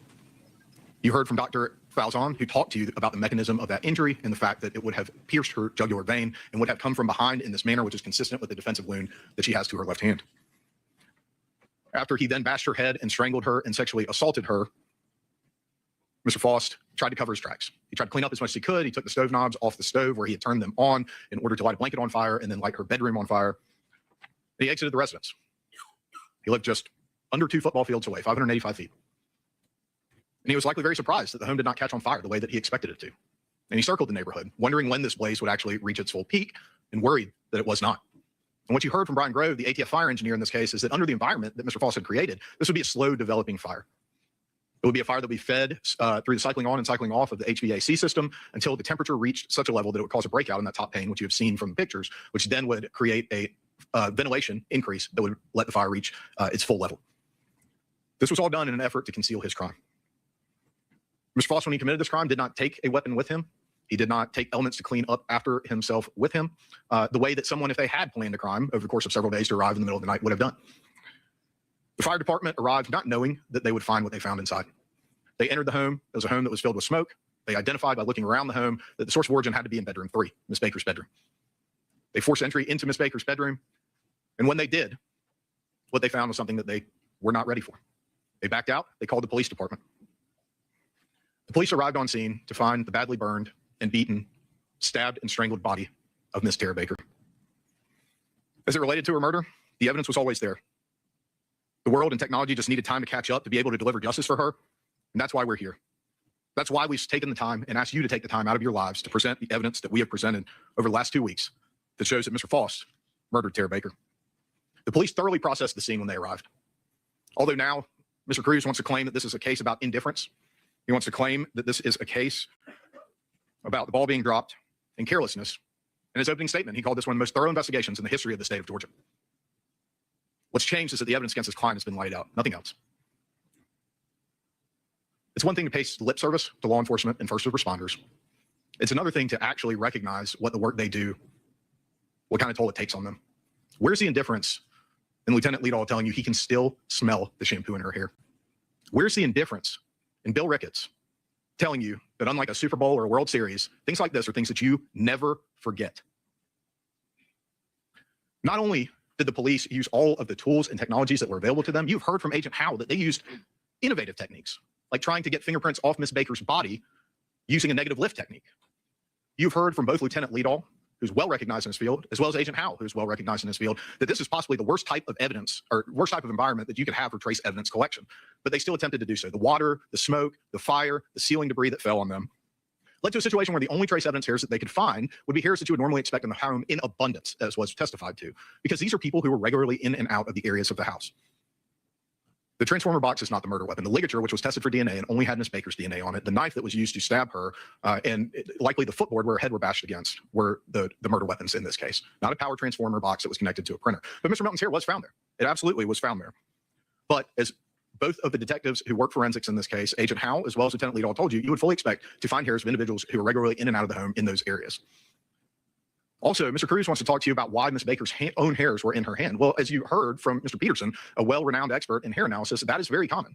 And I think if we take just a moment to consider what happens as soon as any of us gets hit in the head, it makes perfect sense. The first thing that happens when you get struck with something in the head is that your hand goes up to your head.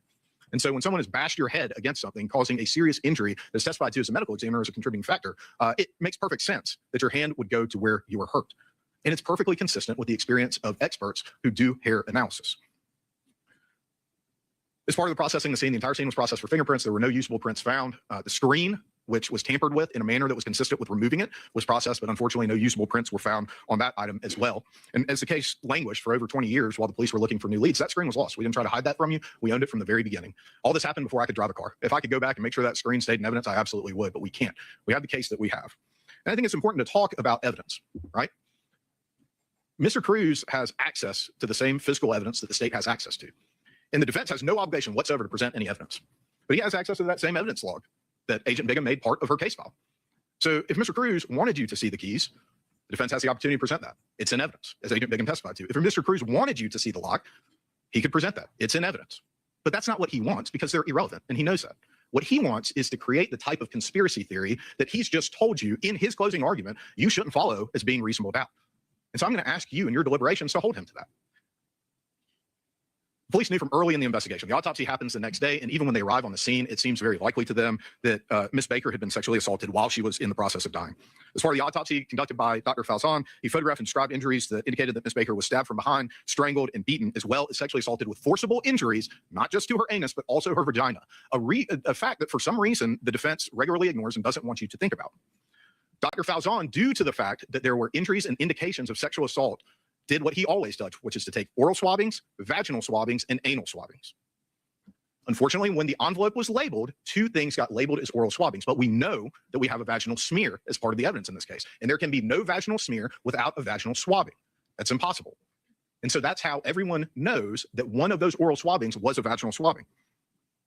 In his opening statement, Mr. Cruz tried to tell you that the injuries to Mr. Melton's hands are from when he is strangling Miss Baker and she is clawing at his hands, and that the hairs in her hand are from in that fight against her attacker reaching up and pulling his hair out. He physically demonstrated that to you during his opening statement. How does that comport with what the actual evidence in the case is? It doesn't. Okay. And I don't want you to take any of this as some kind of attack by me on Mr. Cruz. Mr. Cruz has an incredibly important and constitutionally mandated job in this case, and that's to make sure, regardless of what the evidence is, that he does everything he possibly can to walk Mr. Faust out that door, even though he murdered Tara Baker. And that should be his job. Meg?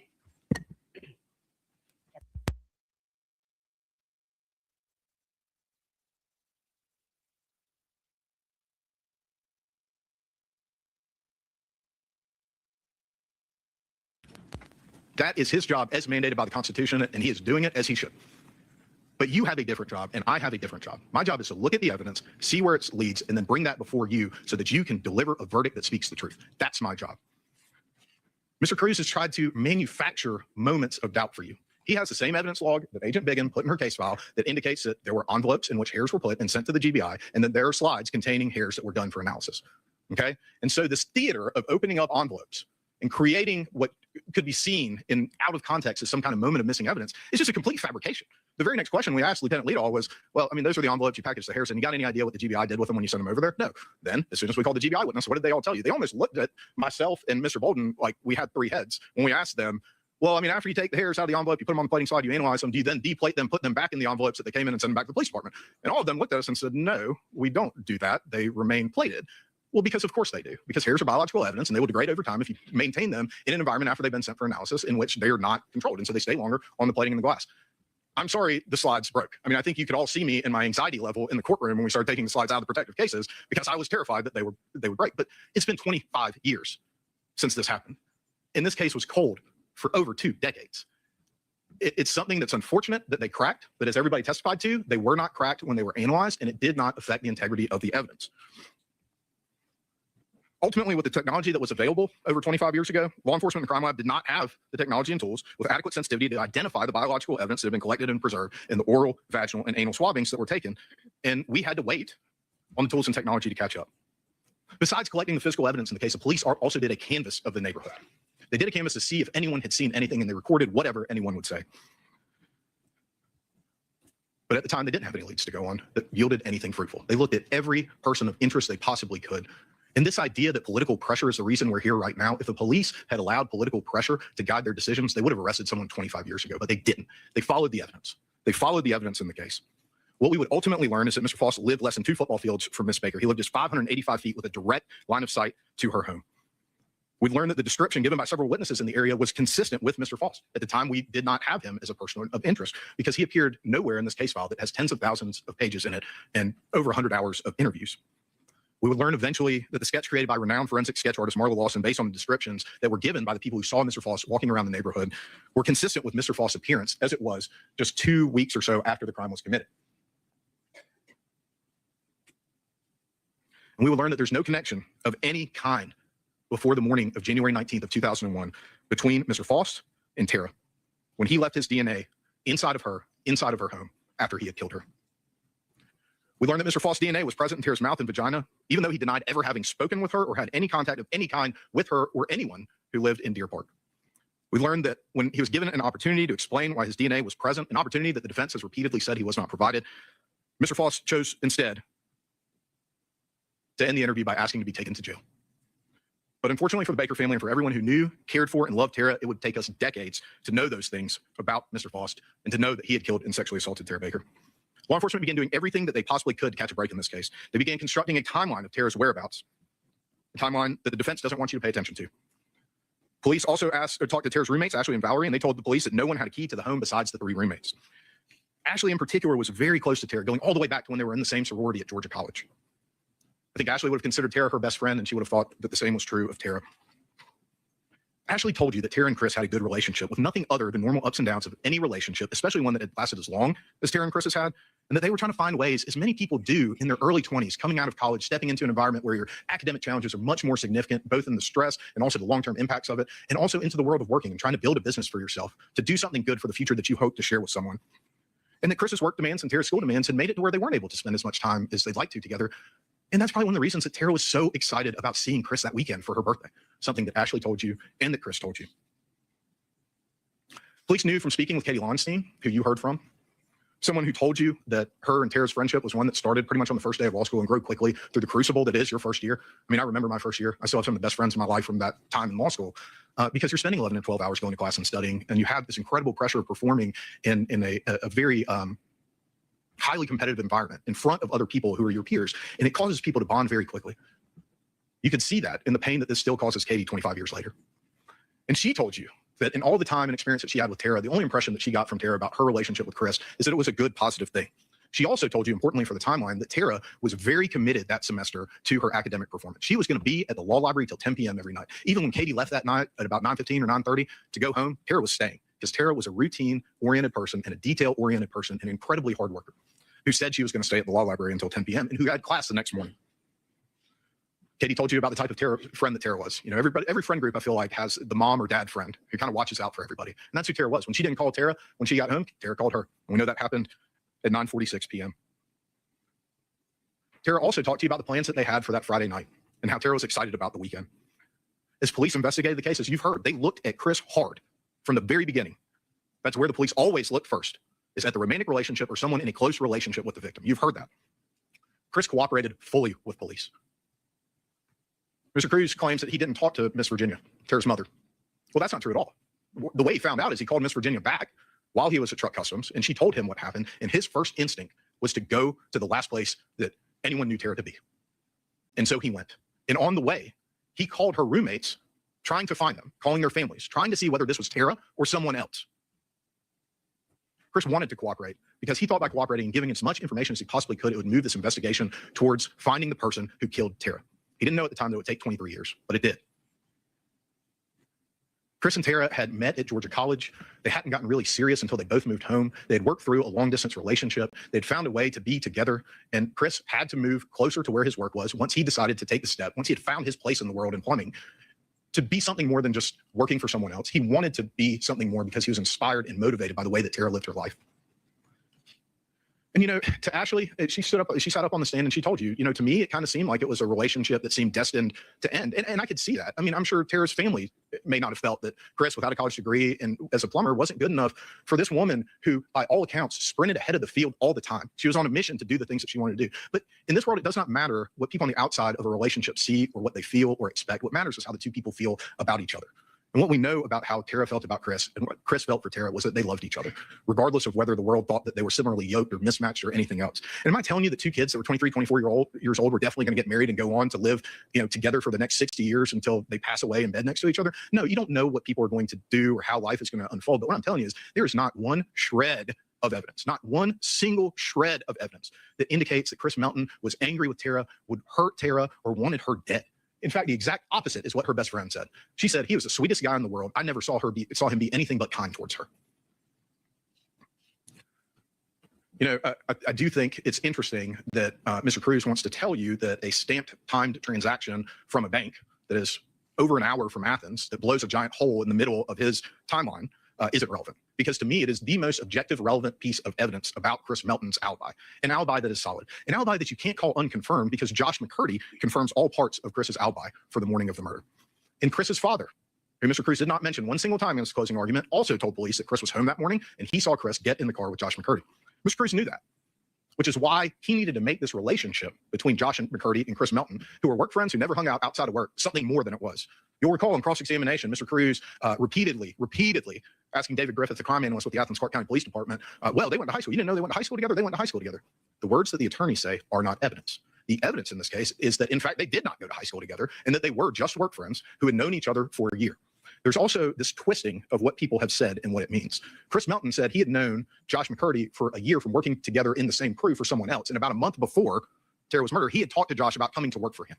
That's what the evidence is in the case, not some inconsistency between when Chris says he met Josh and when Josh says he met Chris. Josh picked him up. They go, and you've heard from Bill Ricketts, you've heard from David Griffith, that it is not unusual. People do not timestamp their lives for there to be some inconsistencies in when people went certain places or the order in which they went to certain places or people to leave things out. If Chris was trying to manufacture an alibi, why in the world would he have not told the police about the bank until Sunday? It's because on Friday when he was talking to the police and he's trying to recall everywhere that he was that morning in the middle of this tragedy, he forgot. That's a completely normal thing, and you've heard the investigators testify about that. They go around, the rain prevents them from doing all the work they need to do. They go to truck customs before lunch. They go to truck customs again after lunch, may have stopped by quickly right before lunchtime as well. And that's the point at which Chris gets a page from Miss Virginia Baker, Tara Baker's mom, and he goes straight to Athens. The police ask him to go to the scene and identify the body. He tells them he does not want to. When asked, and Mr. Cruz again is trying to twist Mr. Melton's words, he did not say, I didn't want to see the damage I had caused. He said he didn't want to see the damage he had caused. So Chris goes to the scene to ID Tara so that her family won't be forced to do it. After that, he goes to the police department because he wants to tell them whatever he can. He wants this crime to be solved more than he wants anything else in the world. Police listen to what Chris has to say, and the very next day start calling Bill Teeter and Josh McCurdy, who are the people that he identified, and they confirm the major points of his alibi. They later confirm his alibi further with his father and even further with the objective evidence from the bank. The evidence about the time of trial. I'm sorry, but is this the Edric Faust trial, or is this the Chris Milton is innocent trial? Like, give me a break. He is so frustrating. And this is an attorney. This is a district attorney, the elected district attorney, as far as I know, who decided to take this case.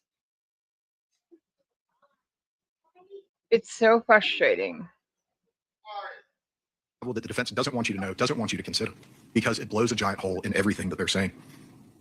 When he came back on January 21st of 2001 to give that blood sample and to be interviewed further, he's talking to the same police officer, Bill Ricketts, who he saw on the first day. The police officer that showed you how he would roll his hands by touching each and every finger on January 19th, the day that Tara was murdered, each and every one. Something that's recorded in Bill Ricketts' police report 23 years before Edric Faust ever shows up in this case. That's the other thing the defense is trying to do. They're trying to act like all of these facts existed in the same environment, in the same moment, and that is not true. Bill Ricketts' police report indicating that he fingerprinted Chris Melton is from the time that he fingerprinted Chris Melton. It's nothing manufactured. It is an accurate recording of exactly what he did. And what he told you is that he and no other police officer that testified, or any police officer in the Athens-Clarke County Police Department or GBI or anywhere else, saw any injuries to Chris's hands. The things they would have absolutely been looking for because they were looking at him as a person of interest. Unfortunately, nothing broke. They couldn't get anything, and the case went cold. But eventually we caught up. Through the determination of a family in the face of unimaginable tragedy, through the fierce and unwavering love of a mother, Tara would not be forgotten. And the long and difficult journey to find justice for her and accountability for her murderer, Mr. Faust, never ended.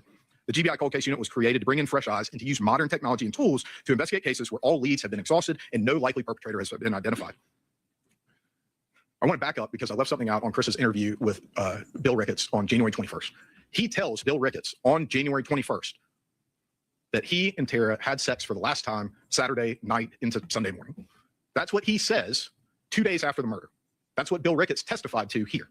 So this idea, this false idea that somehow the first time that Chris Melton never said that he had had sex with Tara within roughly 5 days of her being killed by Mr. Faust was in 2024 because Agent Bigham put that idea in his mind is completely untrue. It is completely false. Agent Bigham was reminding someone, as they would do for any witness in any case that had taken 23 years for them to talk to them for the first time, of the fact that, you know, hey, at the time you said this, okay? And if Mr. Melton was trying to make up a story in order to make things make sense, then he would have just followed their direction. But here's a really interesting part about that. They were wrong at the time, and they just didn't know it yet as far as where the DNA was found, okay? And Mr. Cruz, although he's saying to you that he doesn't want to follow any conspiracy theories and the conspiracy theories are about reasonable doubt, is also trying to tell you that the time that the police and the crime lab were able to determine that what they thought about where the DNA was came from Agent Bigham, that's not true at all. You heard Ashley Hinkle testify on May 10th, the day after they interviewed Mr. Faust. The day after, they go back and they get a known sample. They take the known sample to the crime lab and they run it. And then what did Ms. Hinkle tell you? She's got these two things that are both labeled as oral swabs, but they're showing different results on profile. So what does that indicate to her in the context? Context is important of what we know about the rest of the evidence. We know from the medical examiner's report that there were vaginal, oral, and anal swabs taken. So I've got these two oral swabs. They're showing different results. This says that they're oral, vaginal, and anal swabs, and I've got a vaginal smear. Well, then one of these is not an oral swab. It's actually the vaginal swab. Well, how do we figure that out? Agent Bigham did an expert shot. If there were evidence of that, then Mr. Cruz has the ability to present it. No obligation, but the ability to, but there's not. They want the specter of things that they know not to be true. And so Agent Bigham takes the direction of the crime lab that says, you should go see these people at Pure Gold. They're good at what they do, and they do it for all sides. And she sent the samples to Pure Gold.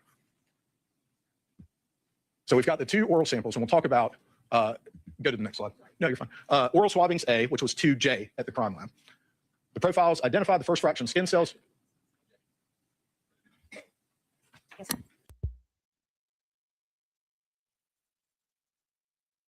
sperm, and Chris Melton, 1 in 8 Baker. That makes sense. Who testified that the first fraction skin cells, second fraction sperm, the first fraction matches Tara Baker. That makes sense. These are swabbings that are taken from the person of Tara Baker. Second fraction, Chris Melton, 1 in 8 octillion, Edric Faust, 1 in 70 billion. So Mr. Melton's fraction longer, both they're about, I believe, 7 or 8 billion people on the planet Earth. So just to put some context on that.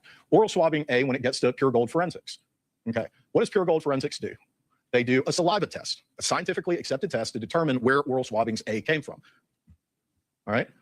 It is positive for vaginal epithelial cells. So now it's negative for saliva and positive for vaginal epithelial cells. So now we know that oral swabbings A, which is item J, and this is the part where, we got to figure out a new way to label things, I think. But oral swabbings A, which is item J, is an item that is the vaginal swabbings. Science led us here. Science identified the issue. Science clarified the issue because science is always advancing and science is objective. Mr. Cruz says that you should follow the science, but then he's trying to distort for you what the science did and how we got here.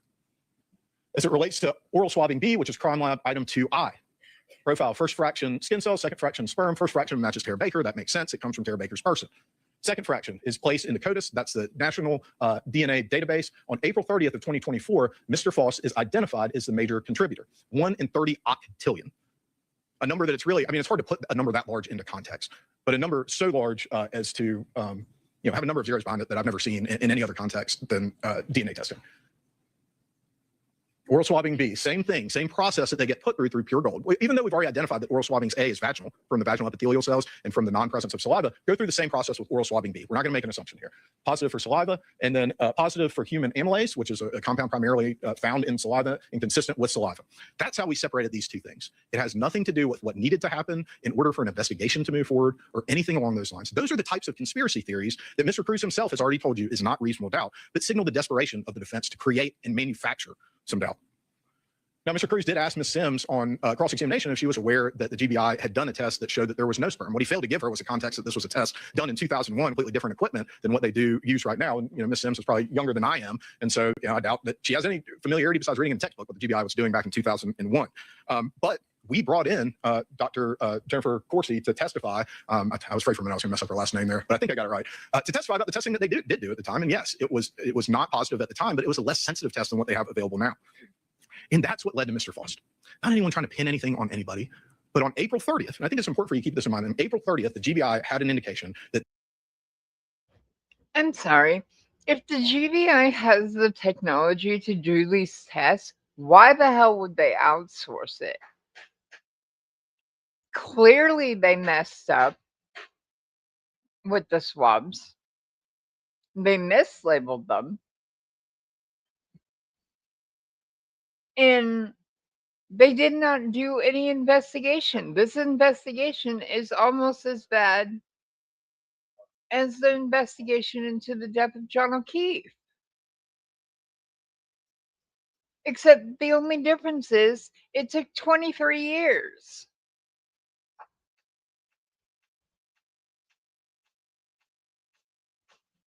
And as far as going back to when he was saying that Edric Faust was seen walking in the neighborhood, no.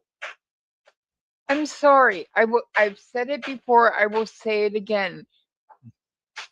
The people that were identified in the neighborhood walking were walking while black.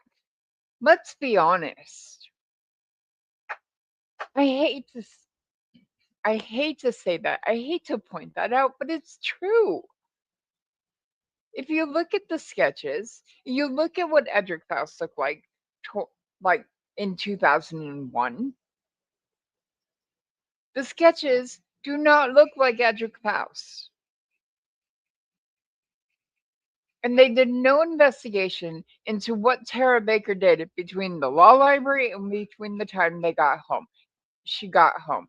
The judge would not allow the phone records in because Sprint is out of business. No, Sprint got bought out by T-Mobile, which means T-Mobile should have the phone records. By law, they are supposed to keep those records. So, I'm sorry, but no. We talked about this with Miss Jessica on the Friday night show that we had. when I had Malin and Miss Jessica on. If you haven't seen it, go back and watch it.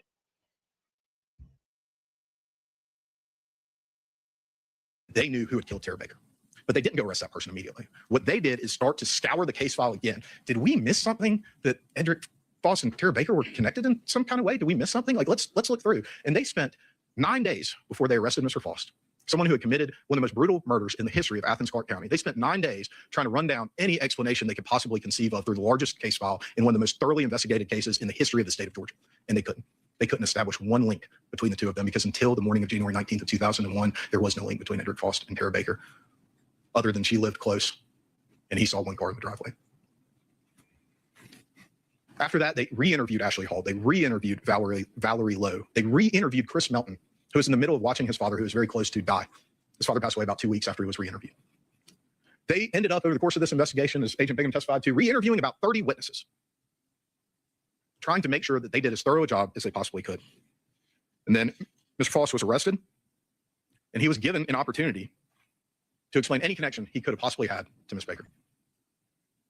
He denied initially knowing anything about a murder in that area. And think about this. This is a place where he had lived for 40 years. They've been talking about Deer Park throughout the interview.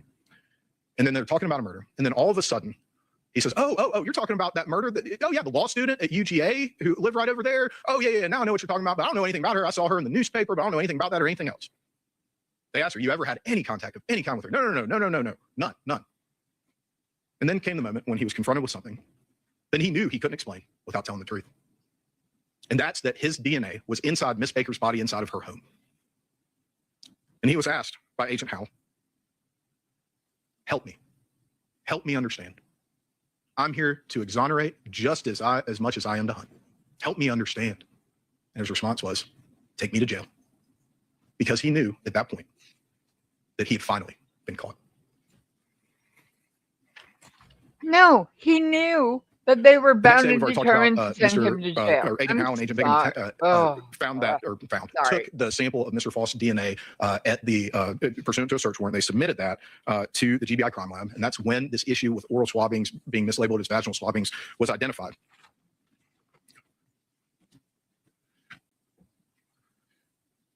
We've talked about this manufactured doubt, the hair envelope versus the slides, the keys and the locks.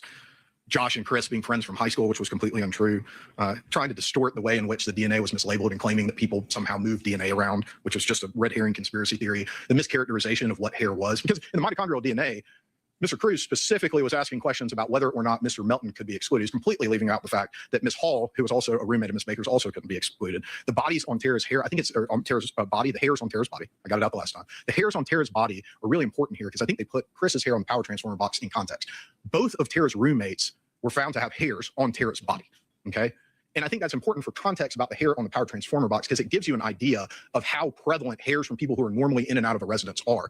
There's, obviously Miss Hall and Miss Lowe had nothing to do with Tara's murder. And I think obviously once you look at all the evidence, Chris Melton couldn't possibly have committed the crime. And so it's important when you're looking at that single piece of evidence to look at the totality of the evidence. The defense wants you to pick little things and look at them in isolation rather than looking at all of the evidence together. Here's another thing about the evidence that I think is really, really important. It has to do with Ashley Hinkle's testimony, which is being mischaracterized by the defense. Mr. Melton's DNA is in Tara's vagina, okay? Only Mr. Faust's DNA is in the mouth. Mr. Melton and Mr. Faust's DNA is in the vagina. And then Mr. Melton's DNA is found at a rate, and I want you to think, again, totality of the circumstances, 1 in 60,000 as opposed to billions and octillions in the anal swabbing. What Ms. Hinkle testified is that that timer resets with penetration. She's not talking about penetration of the anal cavity by Chris Melton. What she's talking about is there's a 7-day detection timeline in the vagina. So when Mr. Faust rapes Miss Baker vaginally 5 days after Mr. Melton and Miss Baker have had sex at her parents' house, that is the point at which the timer starts, when Mr. Faust has committed the rape. That's when it resets to, not this point middle of the week or that Saturday before. That's not what she was testifying to. That's not what the evidence is. And I would submit to you that when you're talking about matches in the tens of billions, 70 billion and octillions, and then you're talking about a fragment or a sample of DNA so small that it reduces to 1 in 60,000, you're talking about the type of DNA sample that comes from transfer or from drainage after a rape has occurred by Mr. Faust. That's completely consistent with the physical evidence. Mr. Cruz has tried to make a big issue out of Mr. Melton's hands. We've already talked about Bill Ricketts said, no, those injuries were not there on the 19th. But also think about how what Mr. Cruz has told you about the manner in which those injuries arrived on Mr. Melton's hands is not accurate. The strangulation did not occur with Mr. Melton's hands. They occurred with a ligature that Mr. Faust was using. And what did Dr. Falzon tell you about where hands would be for a ligature strangulation? It was very quick. I saw a lot of people taking notes. A ligature strangulation, the hands would be on the sides because you were pulling the ligature tight. So this, which is what Mr. Cruz described for you, is wholly inconsistent with both the fact that she was stabbed from behind, likely the first injury when she was caught by surprise, had her head smashed against likely the bedpost, and then is on the ground semi-conscious being strangled. That's why there's no DNA except for her own underneath her fingernails, because she was largely incapacitated so early during this attack. That's why there aren't claw marks in Mr. Melton's face if she had been pulling at his hair wildly, as Mr. Cruz needs you to believe in order to show that his client didn't commit these crimes. He needs you to ignore the evidence. The reason that we asked y'all whether or not you believe that individuals, there's one right way to respond to trauma is because, people respond to trauma in all kinds of different ways, okay? And I don't know if responding in a way that's different than what the majority of people would do is something that has really any evidentiary value that outweighs what the physical evidence and what other people are saying about the location of people tell us.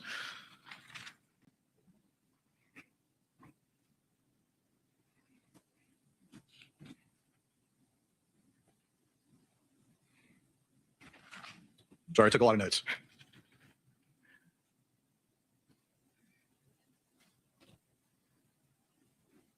There's been a lot made of the fact that we met with witnesses before trial. I mean, I'm unaware of any trial that's ever been conducted, certainly in a 25-year-old cold case homicide, where you wouldn't meet with the witnesses before you called them up to the witness stand. I mean, frankly, I'd fire anybody in my office who had a murder trial where they didn't meet with witnesses. So again, you can consider that in whatever capacity that you want, but it is a routine and expected practice, and it's basically malpractice not to talk to people before you call them as a witness in a trial. But again, that gets back to this, needing to throw these conspiracy theories out there. Mr. Melton's hands, why would you fingerprint him? The same reason that they collected hair samples from Valerie and Ashley and everybody else that's in and out of the house on a regular basis. It's so that if you have something, you have elimination samples. That was testified to during the course of the trial. Again, mischaracterizing the power transformer box as a murder weapon, it wasn't.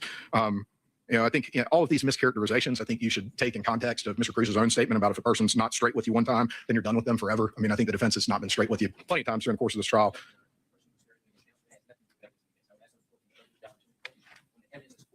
I'm going to overrule your objection. You may continue, Mr. Yelman-Chile. And Mr. Cruz is absolutely correct that Mr. Faust has no obligation to explain his DNA. I mean, he doesn't have an obligation to do it. He can't without admitting that he committed this crime. I agree with him that the state has the burden, and it doesn't ever shift to the defense, and they don't have to prove anything. But he was given an opportunity to explain his DNA in his interview, and what he told police, what he told the GBI is just take me to jail, and that's because there is no obligation. Will you cue up the video?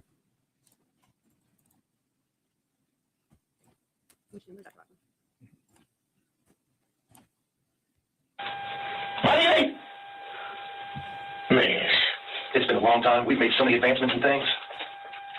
If you can help us understand why your DNA's in that house, help us. I don't want to take it. Help us. I'm here to exonerate just as much as I am to hunt. Yeah, I don't want to take on DNA.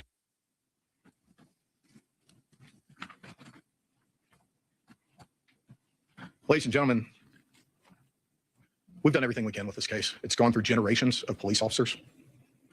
We've run down everything we can with modern technology, and we've given you everything that you need to find Mr. Faust guilty beyond a reasonable doubt for each and every one of the offenses in this indictment. But my time with this pen is over. I can't write the last chapter. That's yours to do. Tara Baker was the kind of person who tried to bring happiness and joy to everyone in her life, everyone that she interacted with. She was someone so driven that she graduated with 2 degrees in 3 years. She was someone that had her entire life ahead of her, a life that she wanted to dedicate to helping people and making this world just a little bit better, one client at a time. And her loss isn't just a tragedy for her family. Her loss isn't just a marker that changed their lives forever. It's a loss for all of us. It's a loss for everyone in this community. It's, if she had settled somewhere else after she finished law school, it's a loss for that place. It's a loss for the world. And there's no measure of justice that we can provide that will change that. But what we can do and what we must do is speak the truth. That's what the word verdict means. It means to speak the truth. And the truth here is that Edric Faust committed this horrific crime, that there was no connection between the two of them. There is no evidence of that whatsoever. And I'm asking you not to manufacture evidence the way that the defense has attempted to manufacture evidence in this case. Trust what you heard in the evidence from the witness stand and return that verdict that speaks the truth. And the truth is that Mr. Faust is guilty of each and every offense in this indictment. Thank you. All right, good afternoon, ladies and gentlemen. We are here for the sentencing portion regarding the state of Georgia versus Edric Faust, SU 24 CR 0547.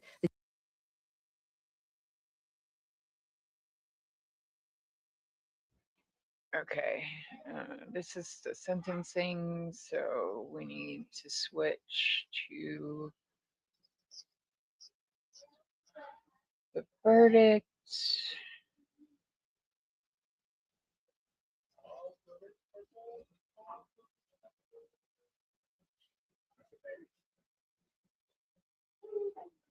Here we go.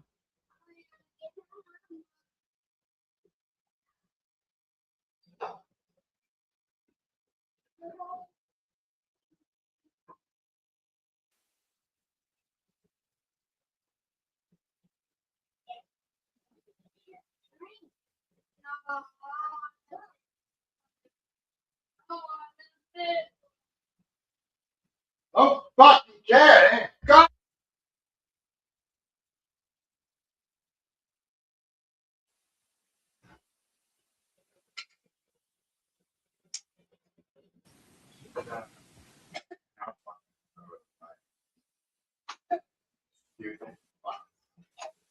All right.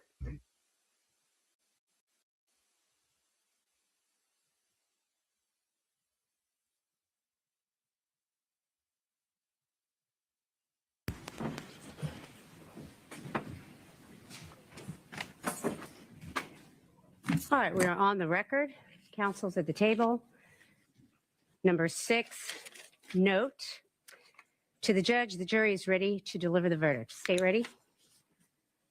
State's ready, Your Honor. Screws defense ready? All right, thank you. You may bring the jury out.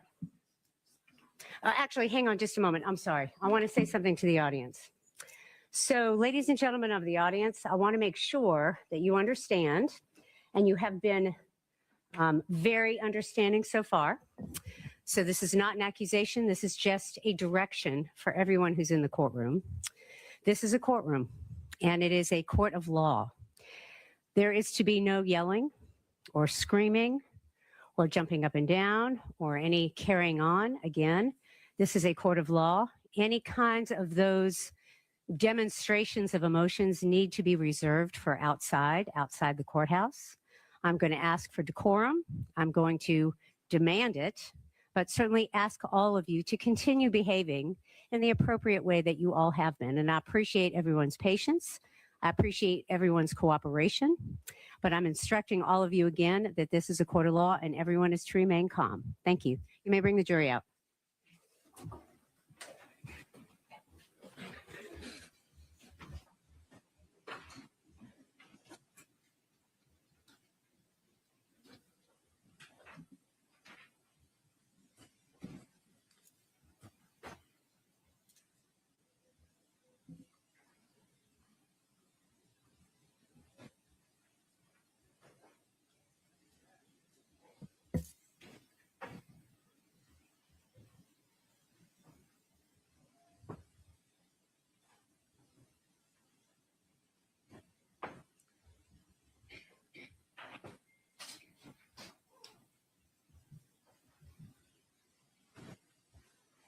All 12. Thank you. You all may be seated.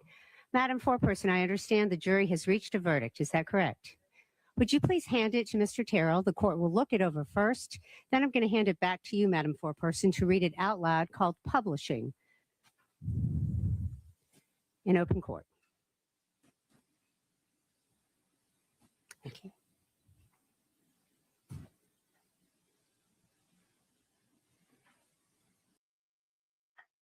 Hey, Jeannie. Good to see you.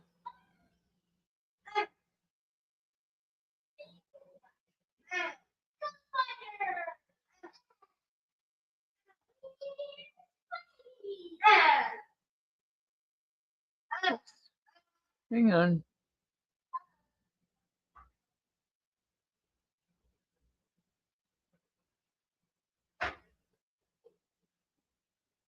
Right, right.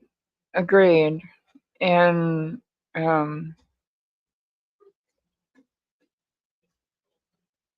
yeah, there was a lot of stuff that was not investigated in this case. But let's get through this and we can talk about it.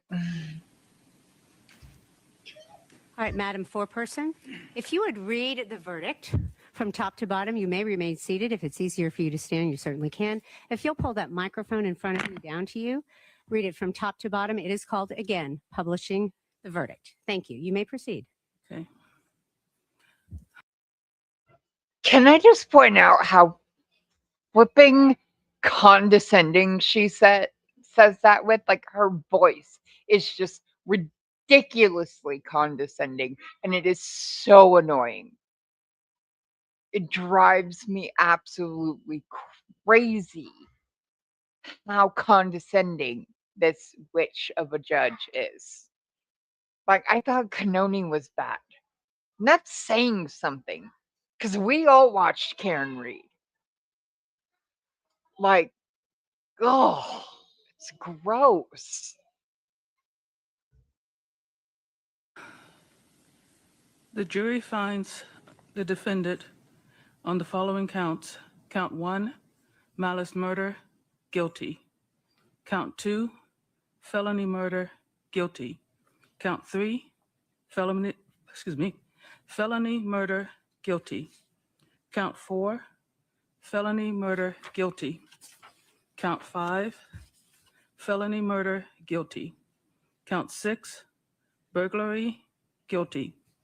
Count 7, aggravated sodomy, guilty. Count 8, rape, guilty. Count 9, aggravated assault, guilty. Count 10, aggravated sodomy, guilty. Count 11, arson in the first degree, guilty. Count 12, possession of a knife during commission of a felony, guilty. All right, Madam Foreperson, if you would present that verdict to our to our bailiff. Mr. Terrell, if you'll bring it up to the bench, may I see counsel at the bench for you all to review the form of the verdict. Thank you.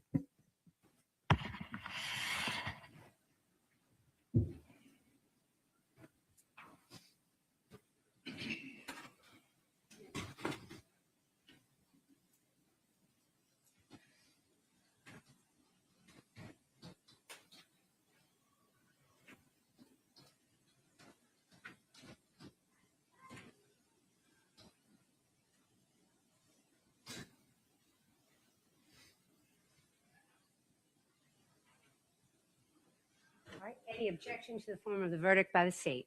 No from the state, Your Honor. Any objection to the form of the verdict by the defense? Thank you. You may be seated. Do either party want to poll the jury? I'll ask the state first. State does not, Your Honor. Mr. Cruz, defense? All right. Ladies and gentlemen, I'm going to poll each and every one of you, and that means the court is going to ask each juror this. Okay, I can't stand to listen to her anymore.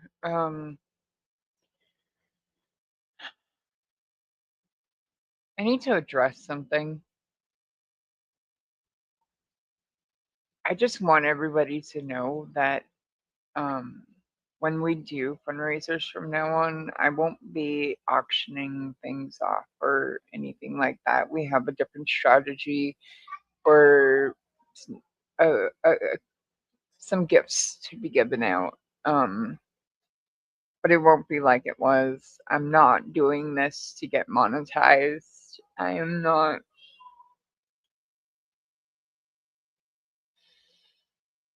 doing this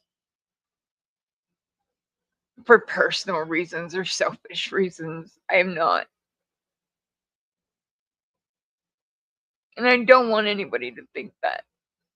I'm passionate about these cases that I cover. I love streaming. As far as the kids are concerned, I know they're loud sometimes. They're kids. That's why I'm never on camera. I don't want them on camera. And that's why they never hear what I'm streaming.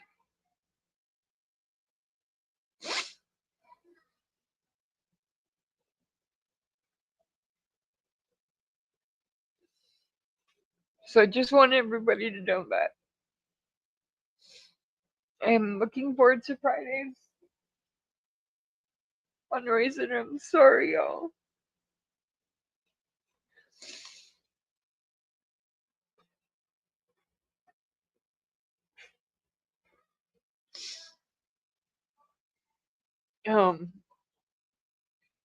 So yeah, so let's just look forward to Friday's fundraiser, and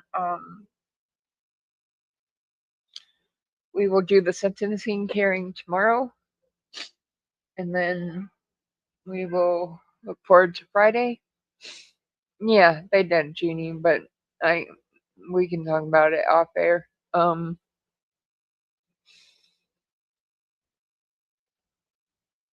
love you guys. And I will see you all tomorrow, okay? Bye.